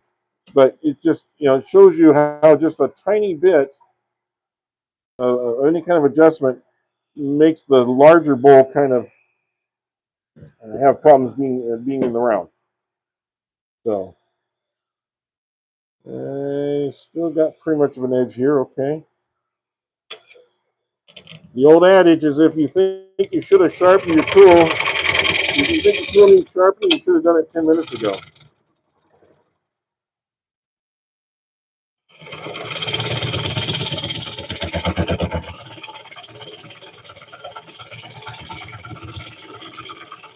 I'm taking a lot off here. I probably should lighten that up.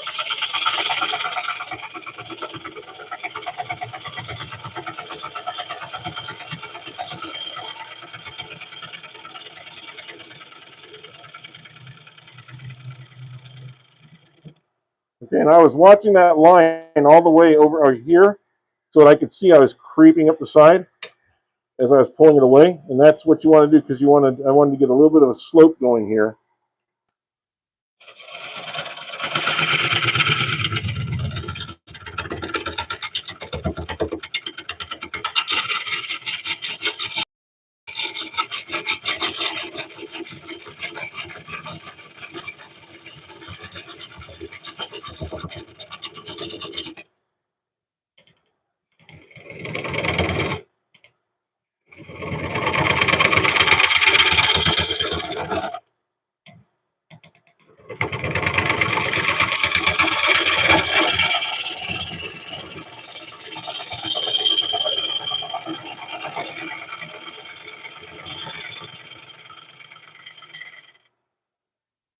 Okay.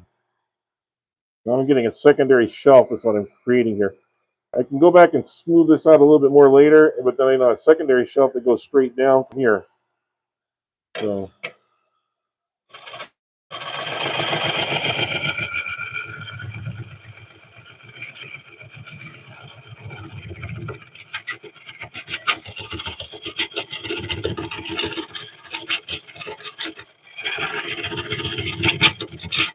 okay, establish it there. Come out to it.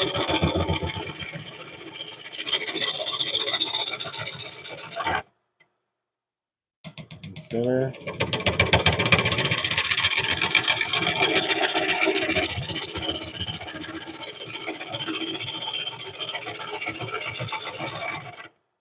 That's it. And I might need to change my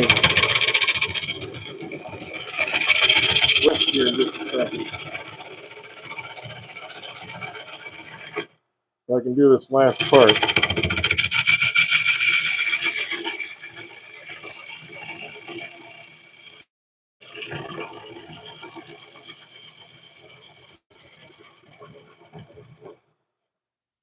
Yeah, I think I'm going to change out my rest for a different, more of an S, I think, or maybe a curve. I'm not sure. Let's see. Curved one might work good on this case. This one right here.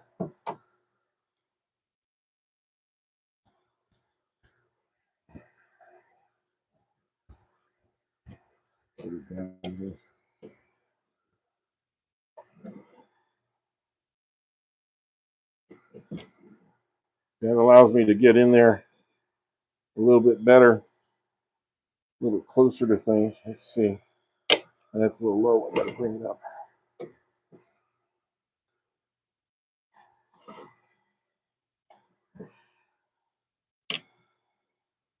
That's not right. All right.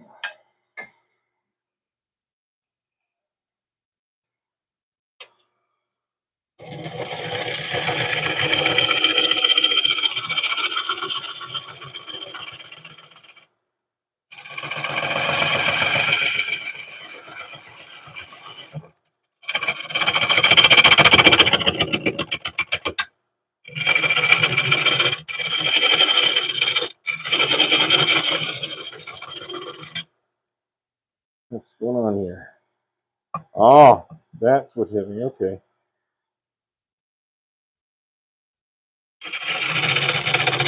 Be careful of that.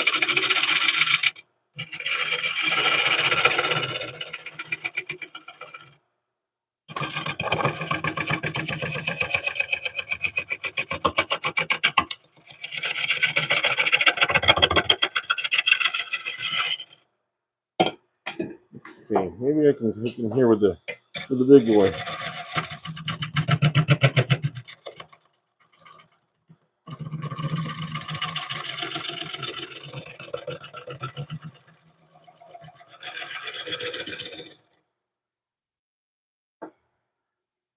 Lower this just a little more.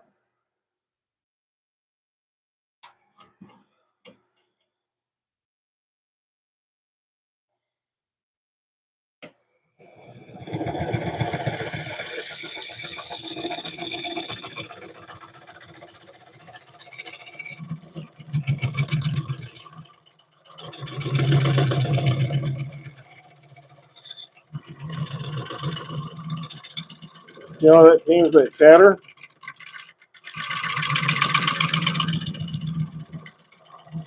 Two things. One, this scraper is extremely heavy, and I'm a lot closer to it with this tool rest, so there's not much room for it to chatter up and down.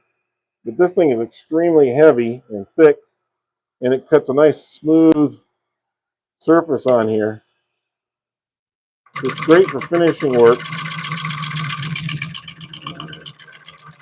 And we're not really at the finishing point yet. I just wanted to kind of test it to see how it was going to do against this. And as you can see, it can hog out a pretty good piece of wood too if it wants to.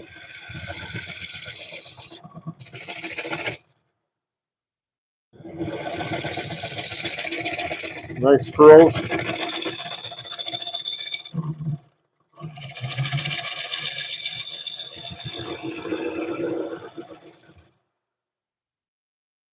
All the way down.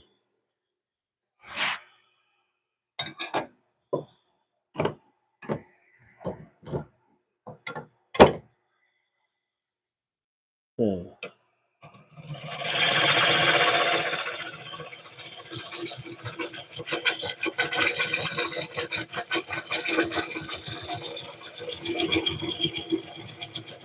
And if you're still with us, please hit that like button and or double tap the screen. Double tap the screen will give you give us a like. Doesn't cost you anything.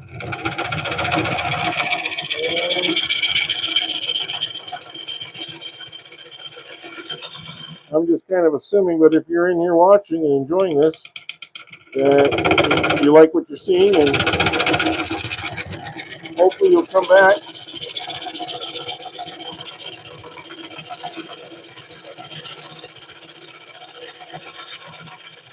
And feel free to share this with anybody too. If you hit the share button, you can share this with your friends and say, "Hey, come over and see what this guy's turning. It's a pretty piece of wood."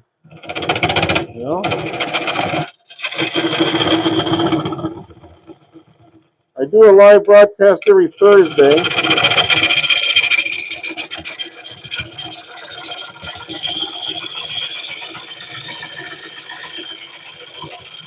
And randomly, I do another one, usually sometime during the week, maybe two. And if you're subscribed, you'll be notified ahead of time that I'm going to be doing a live, and you'll be able to catch up with us. Sometimes on my other lives, I'm finishing up what we started on Thursday. Because turning a bowl is not something you should do in an hour or two all the time. Sometimes, especially the kind of woods that I'm working with, where I'm working with real wood, not something that's been cut out of perfectly cut out of a tree or something. But I'm working with tree pieces that people give me, and they're rough, and they have cracks, and they have all sorts of things. Notice that we haven't seen that crack, knock on wood, so far from the other side. But I am getting a little thick here, so I need to get a little bit thinner.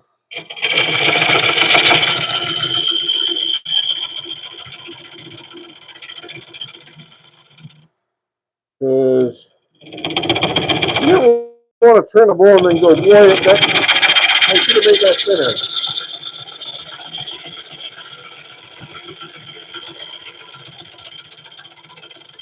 When we went into this project, I did not have the plan of this in mind, but it's the way it turned out because the wood told us so. And I think you have to be a good wood listener, so to speak. And listen to what the wood's trying to tell you. Is usually if you try and make the wood do something it doesn't want to do, it will let you know in no uncertain terms.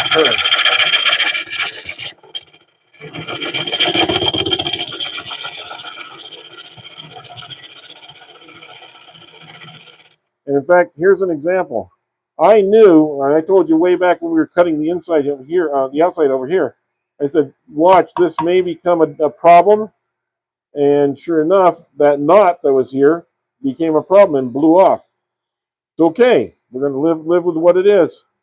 Maybe somebody who's a smoker will buy it and they can use that to hold their cigar or cigarette in or something. I don't know.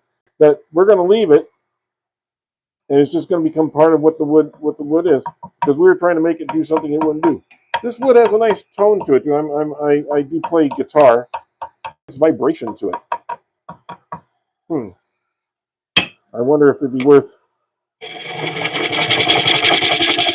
using it for some sort of musical instruments.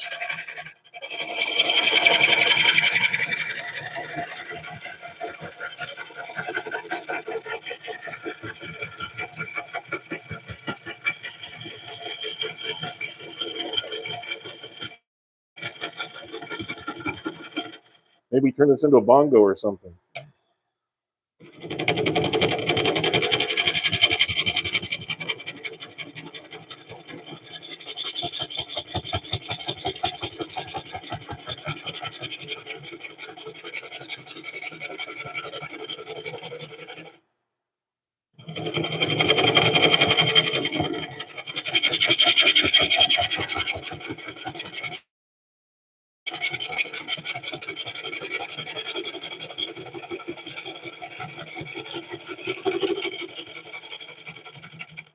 Okay, I think we're getting close to the bottom. We're not there yet. Let me take a little measurement. Right about there. We're right about here. So we got about another, half an inch or so to go. And I clean this out a little bit more. I think I might even go around the edge just a little more too. But I think for this, we're going to use our scraper. I think that's really what that's good for at this point.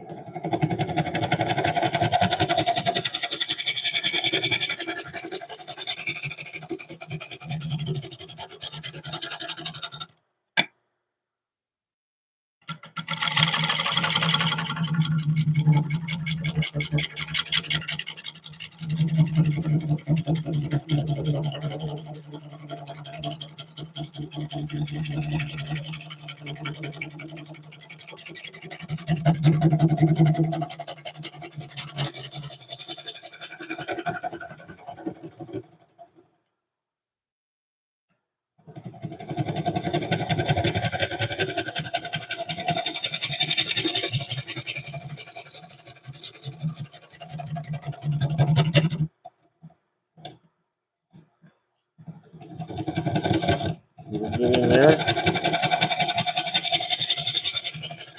This is where it gets exciting, because you never quite know what could happen.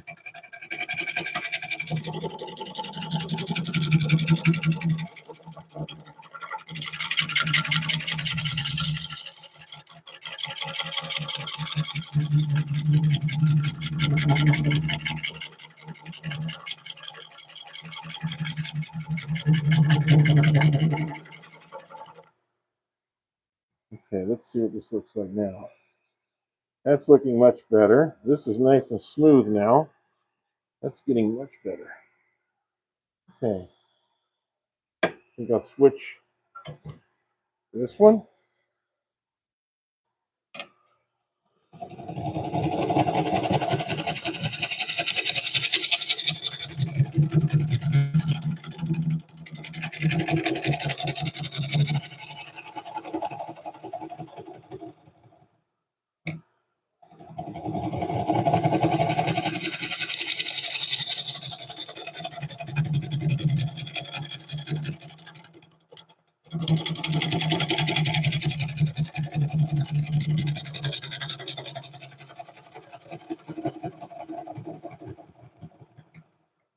There we go. For you baseball fans out there, I guess you heard the Dodgers are going to be in the World Series again, and they're probably favored to win. We still don't know who they're going to face from the American League, but whichever team they're facing from the American League better bring their best pitchers. That's for sure, darn sure.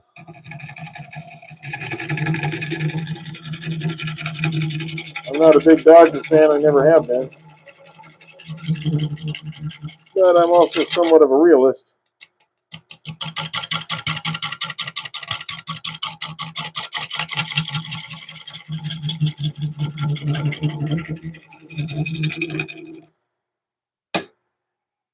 So,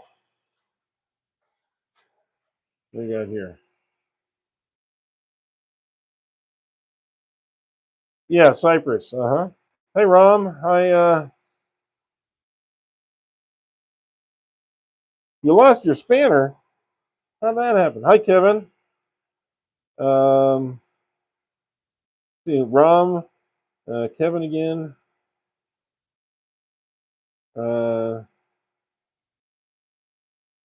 Okay, well, how in the heck do you lose your spanner?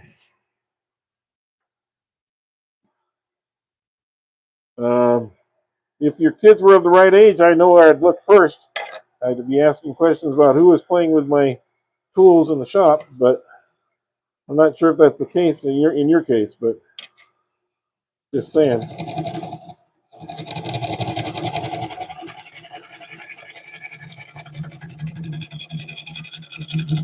Always trying to eliminate the obvious things first, right?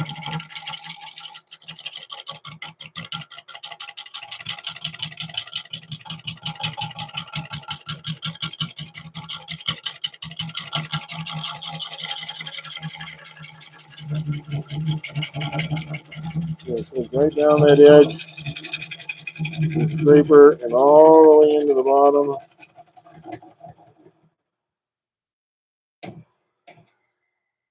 Let's see if I want to go any further. Maybe just a little bit more. I know. The only saying, you just go a little bit more, and then what happens? You got a peekaboo. But I figure if somebody's buying a bowl, they want to get a bowl. They don't want to get a half a bowl.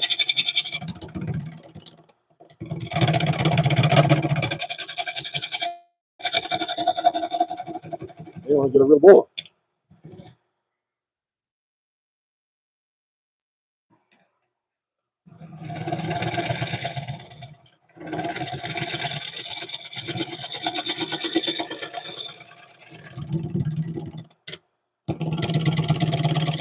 I'm telling you, this tool rest right here, this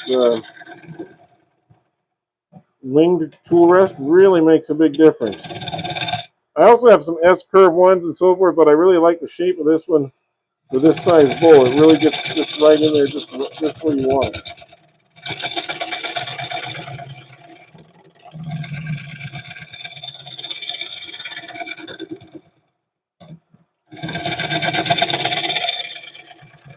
And before this goes too much further,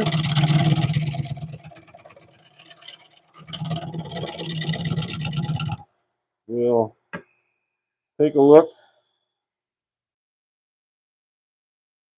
Yep, I think that's just about what we wanted. Now it's just a matter of sanding it out. Okay.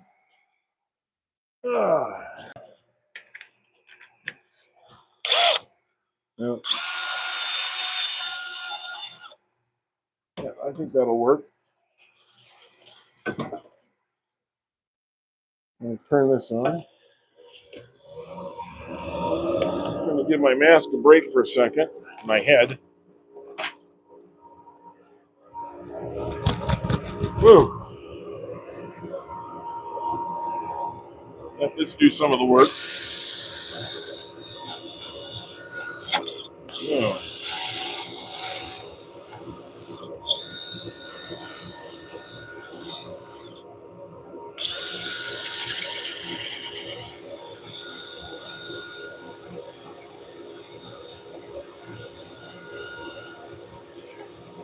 On the outer edge first.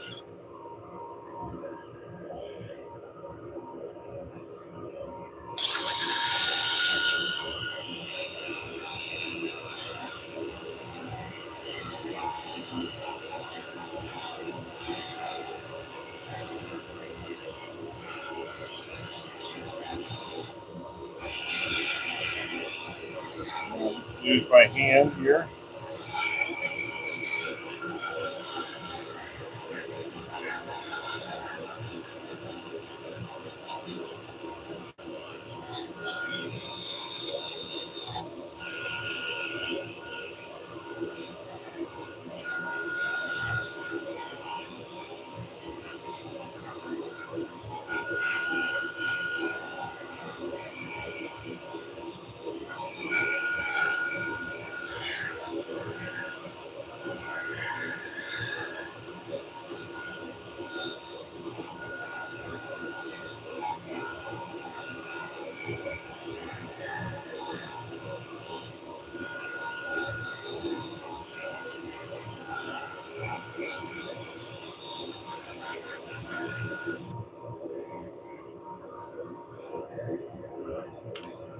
There we go.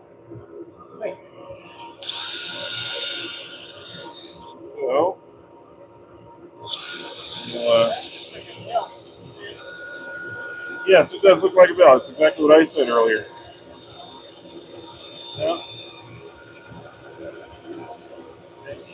Everyone say hi to my wife. That's June. She's coming in because she's got a lot of work to do on. She got orders for about 12 nativities, I think, and they take about an hour or two each. So she does a lot of scroll saw work.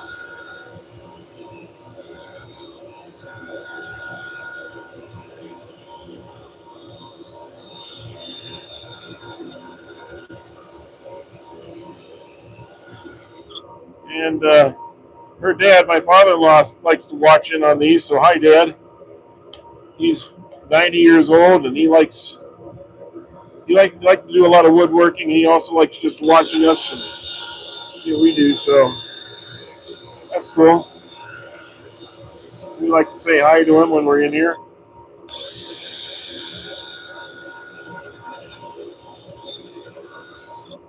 Okay, I'm gonna check this just really quick.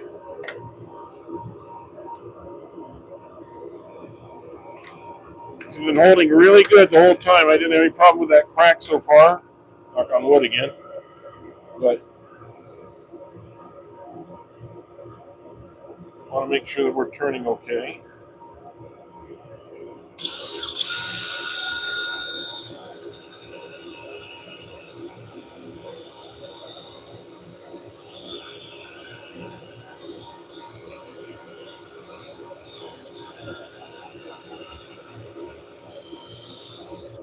Good. Now we'll do the 120 and the 240, and we should be good to go with this one. You can start putting the finish on it.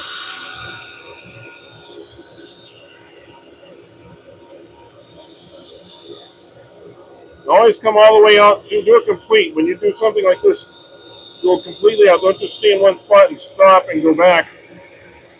Follow your turn all the way out. Same with your gouge. That way you're riding that same line all the way, and you're not leaving gaps in there that show up later. A little fine line right there. This is where I kind of go back and look at any little fine line things.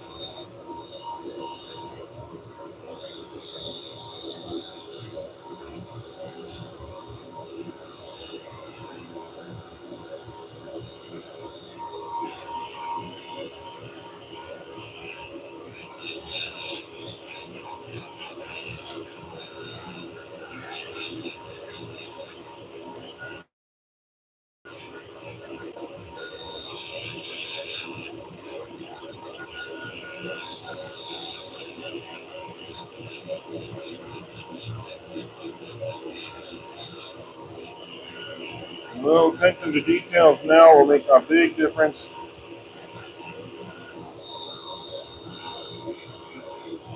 when you go to do the finish.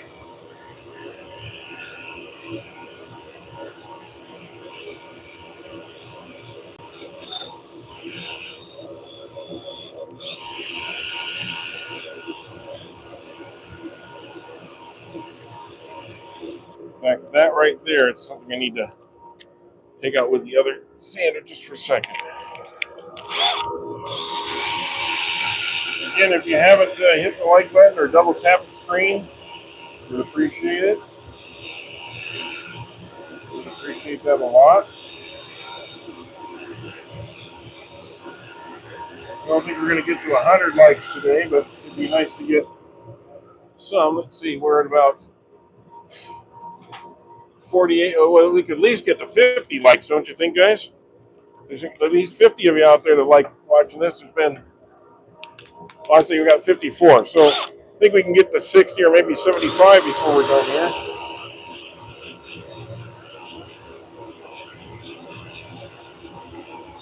I know I don't have a ton of people watching right now. It's a Saturday, and that's understandable. Saturdays, people are out doing things or working in the shops themselves. They don't have a lot of time to watch, but I just thought it'd be fun to do a Saturday turn this morning. I figured if Ryan was going to do one early, I could do one too after him. Okay, final standing here.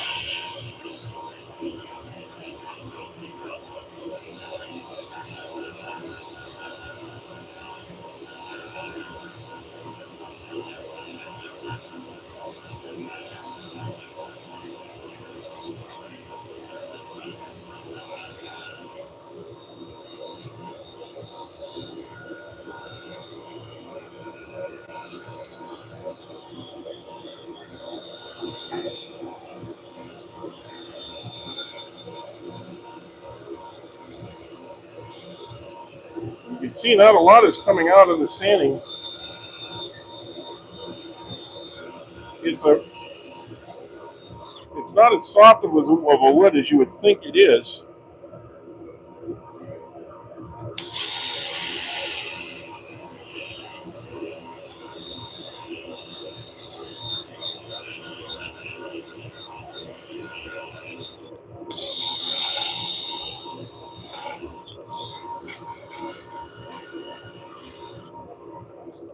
Got something for that. Let's see here.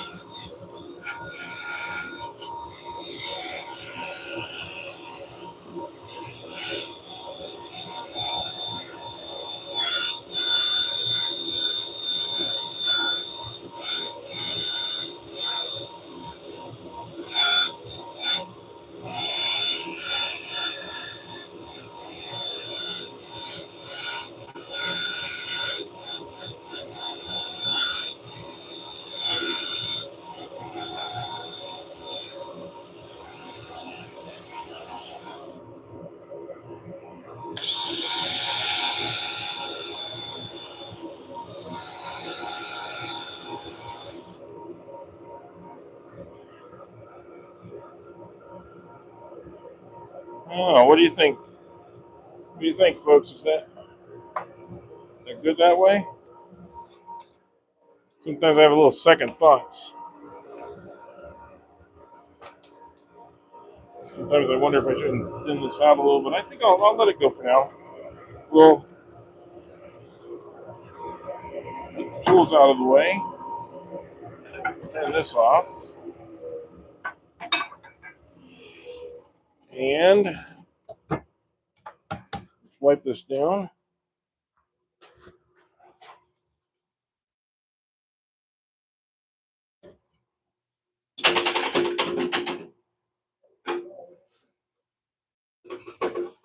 And we'll wipe that out, wipe out the inside here. And let's do the reveal here with the finish.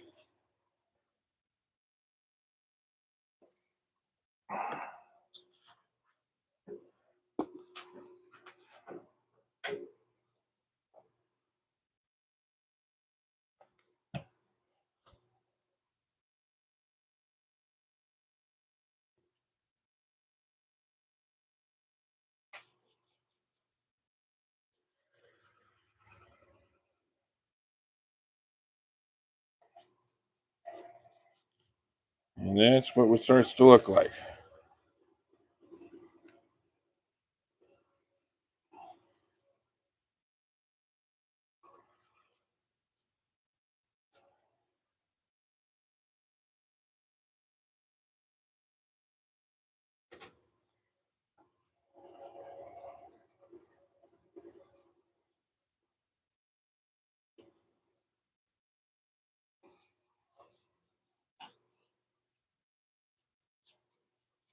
Here we are. That's just a first coat, which it can suck in a little bit.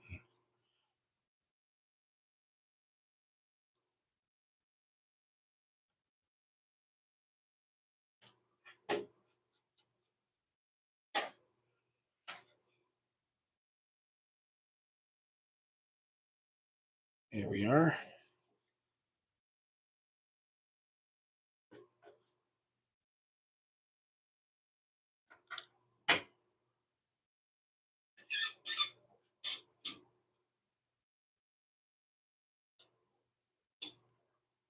Here, let that soak in for just a minute. We'll do another coat. I think I'll do the outside a little bit more too while I'm thinking about it.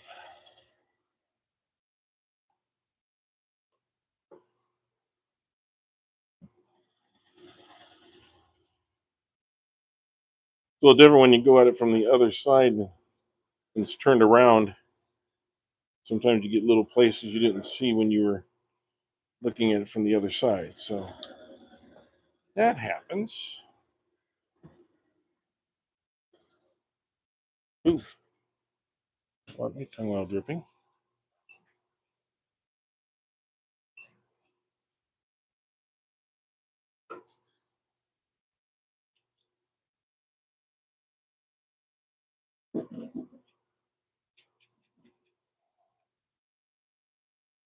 Okay. A little bit more here.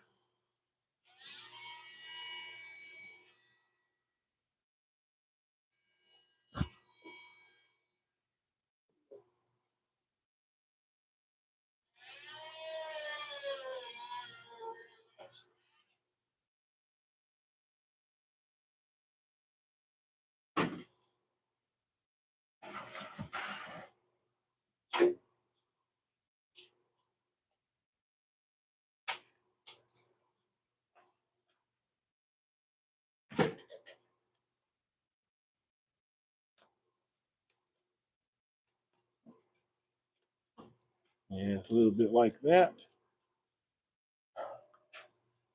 Okay. You see the inside is drying up pretty good again. What are you thinking, guys? I'm going to say that's chartreuse.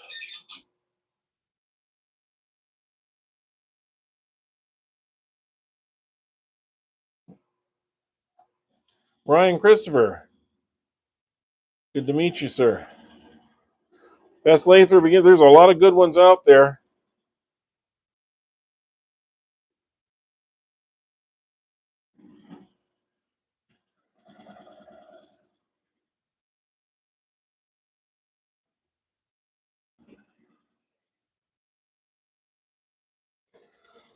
Yeah, they dropped you, Mike. I didn't know they dropped you. But they didn't ask for the lathe back, so what the hey, you know? Um, I actually think your lives are doing pretty well for the most part, but that's up to them. Uh, yeah, there's a lot of good lathes out there. I would not. I would buy a used lathe if you can. It would be my own personal suggestion is if you can find one at an estate sale or something. I've seen some guys get some really fantastic buys on lathes because there's not as big of a call for them. So if I was just I've been training a new guy on lathe turning, and he got a very very nice, I think it's a jet lathe, a big one for a very paltry amount of money and some turning tools at the same time. So if you are really beginning, take a look and see if there's something in offer up or in estate sales. Look in your area. Just type in estate sales near me, put your zip code in or something like that. But if you're intent on buying something new, that what Mike said is a pretty good approach. Um, if you don't want to spend a whole lot of money, though, I'd say used is probably your first bet. And see if there's a local turning group in your area, because you might want to go to a meeting, because I know the turning group in our area has a classified section, and there's always guys that are like getting out of the business, out of turning, or getting, or they get too old or whatever. And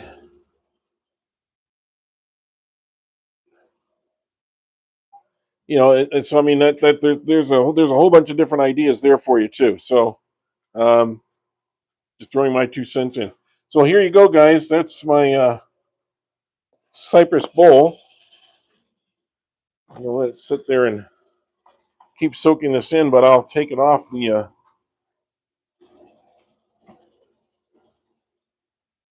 I'll take it off of here so you can see it a little better. Like that. Here we go. And here it is.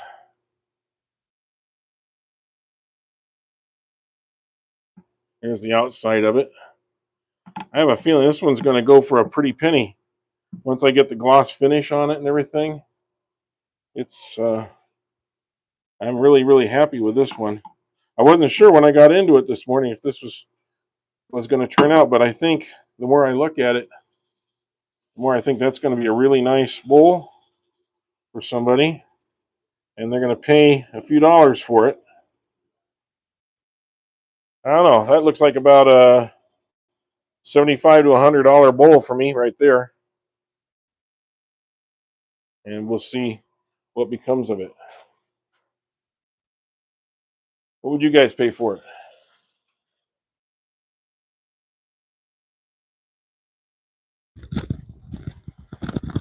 Yeah, Mike, sponsorships have kind of become kind of weird, because some people want to sponsor us and other people don't really seem to want to get involved right now. It's like there was a big push for sponsorship, and now they're kind of not sponsoring as much.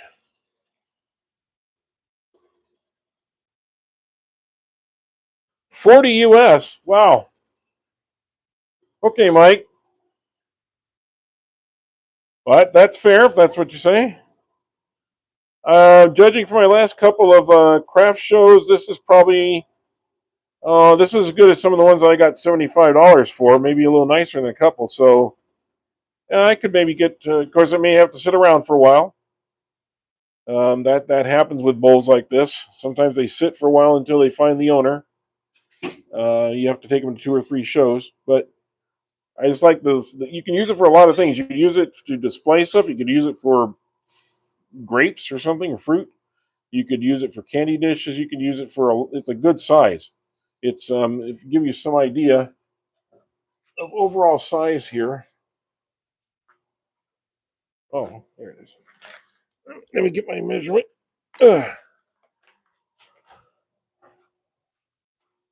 It is roughly 8.5 inches across, and it is about 5.5, 6 inches tall. So it's a good size. It's bigger than 2 hands. Obviously, here's my 2 hands, and I got big hands. So it's a pretty good sized bowl. It can hold a lot of different things, and that is a food safe finish I'm going to be putting on this at the end. So it should be okay with that too. But there. So that's my turning for the day. We've been on here for a couple hours. I know you guys have a lot of things to do.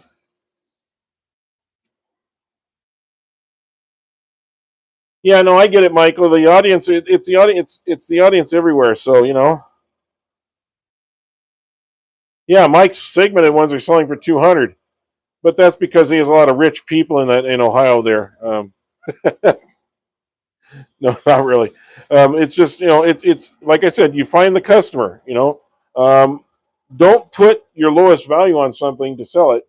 One of the things that we've talked about in our Turner's meetings is price it to what you think it's worth, and take it to 2 or 3 shows. And if it still hasn't sold, then maybe you make a maybe then you get you just lower it just a little bit. But it's better to have it at a high price and then somebody says, well, $100 is too much. And you say, well, I tell you what, I'd like to get rid of the show here. I'll sell it for 75, and you end up selling it for 75, which is really the price you wanted in the first place. So, considering this was free wood, and all it cost me was a little bit of time, and and using the tools that I had, that's basically all my cost into it. It's probably less than $10 for my total cost into this. So anything that I get over that is actually profit. But I don't want to just devalue the other things that I have out on the shelves either. So if I'm selling a lot of bowls at $10 and $20 and $30, I can't sell this one at $30 too. It's all in how you market everything. Usually when we go to a show, I put my most expensive one out and then I price down to that. Or based the other way, I'll say, okay, these are $10, $20, $30 on up until I get to the higher bowls that I think are worth the higher price. And that way it makes sense to people when they walk on. They go, oh, well, that beautiful bowl is this much, but maybe I can go a little bit lower and get this other bowl. So it's all a matter of tactics.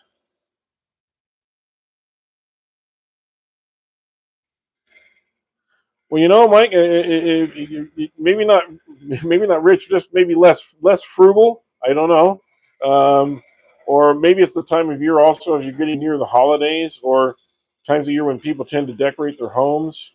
During wedding times, things like that. Those are always times. I've seen a lot of people buy these kind of bowls for wedding gifts, believe it or not. That seems to be a trend that I've noticed lately. So that might be something to consider too. Mike's saying yep, so I guess you're agreeing with most everything I'm saying there. Okay, guys. Well, I really appreciate it. If you haven't already, please hit the like button and subscribe. We're getting close to getting 2,000 subscribers now, and when the show tickets are most of the places I go to, the entry fee is free for people. That way they can spend their money on us instead of spending to get in. So good luck with that. But if they can pay $65 for a ticket to go in, then maybe they'll spend their money on the craft show too. But that hasn't always been my experience. All right. By the way, I want to show you one thing my wife's working on just before I go.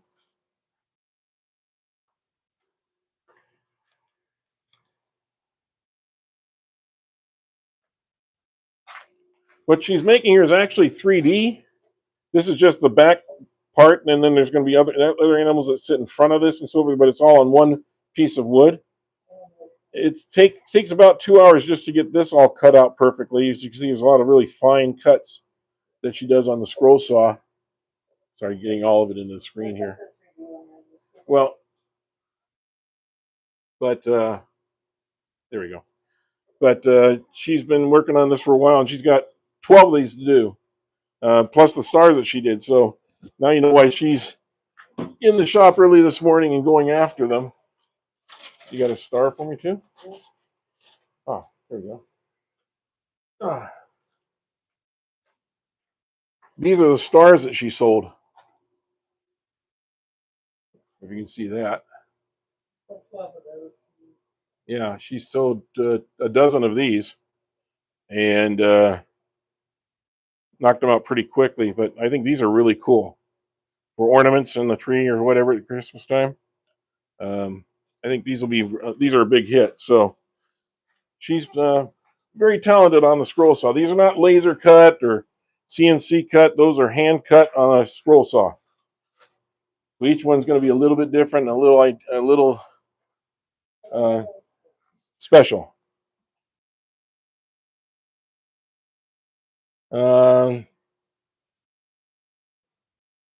He said, Mike says, what does something like that sell for? You're selling those stars 15 for the stars and 25 for the 25 for the so for the nativity scene. So 15 and 25, and she's got about a dozen of each basically sold.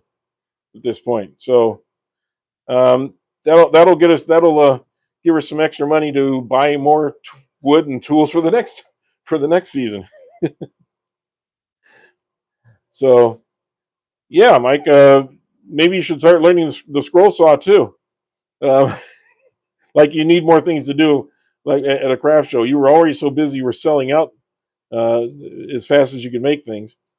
Um, anyway, guys, I really appreciate you being in here, and I will talk to all of you soon.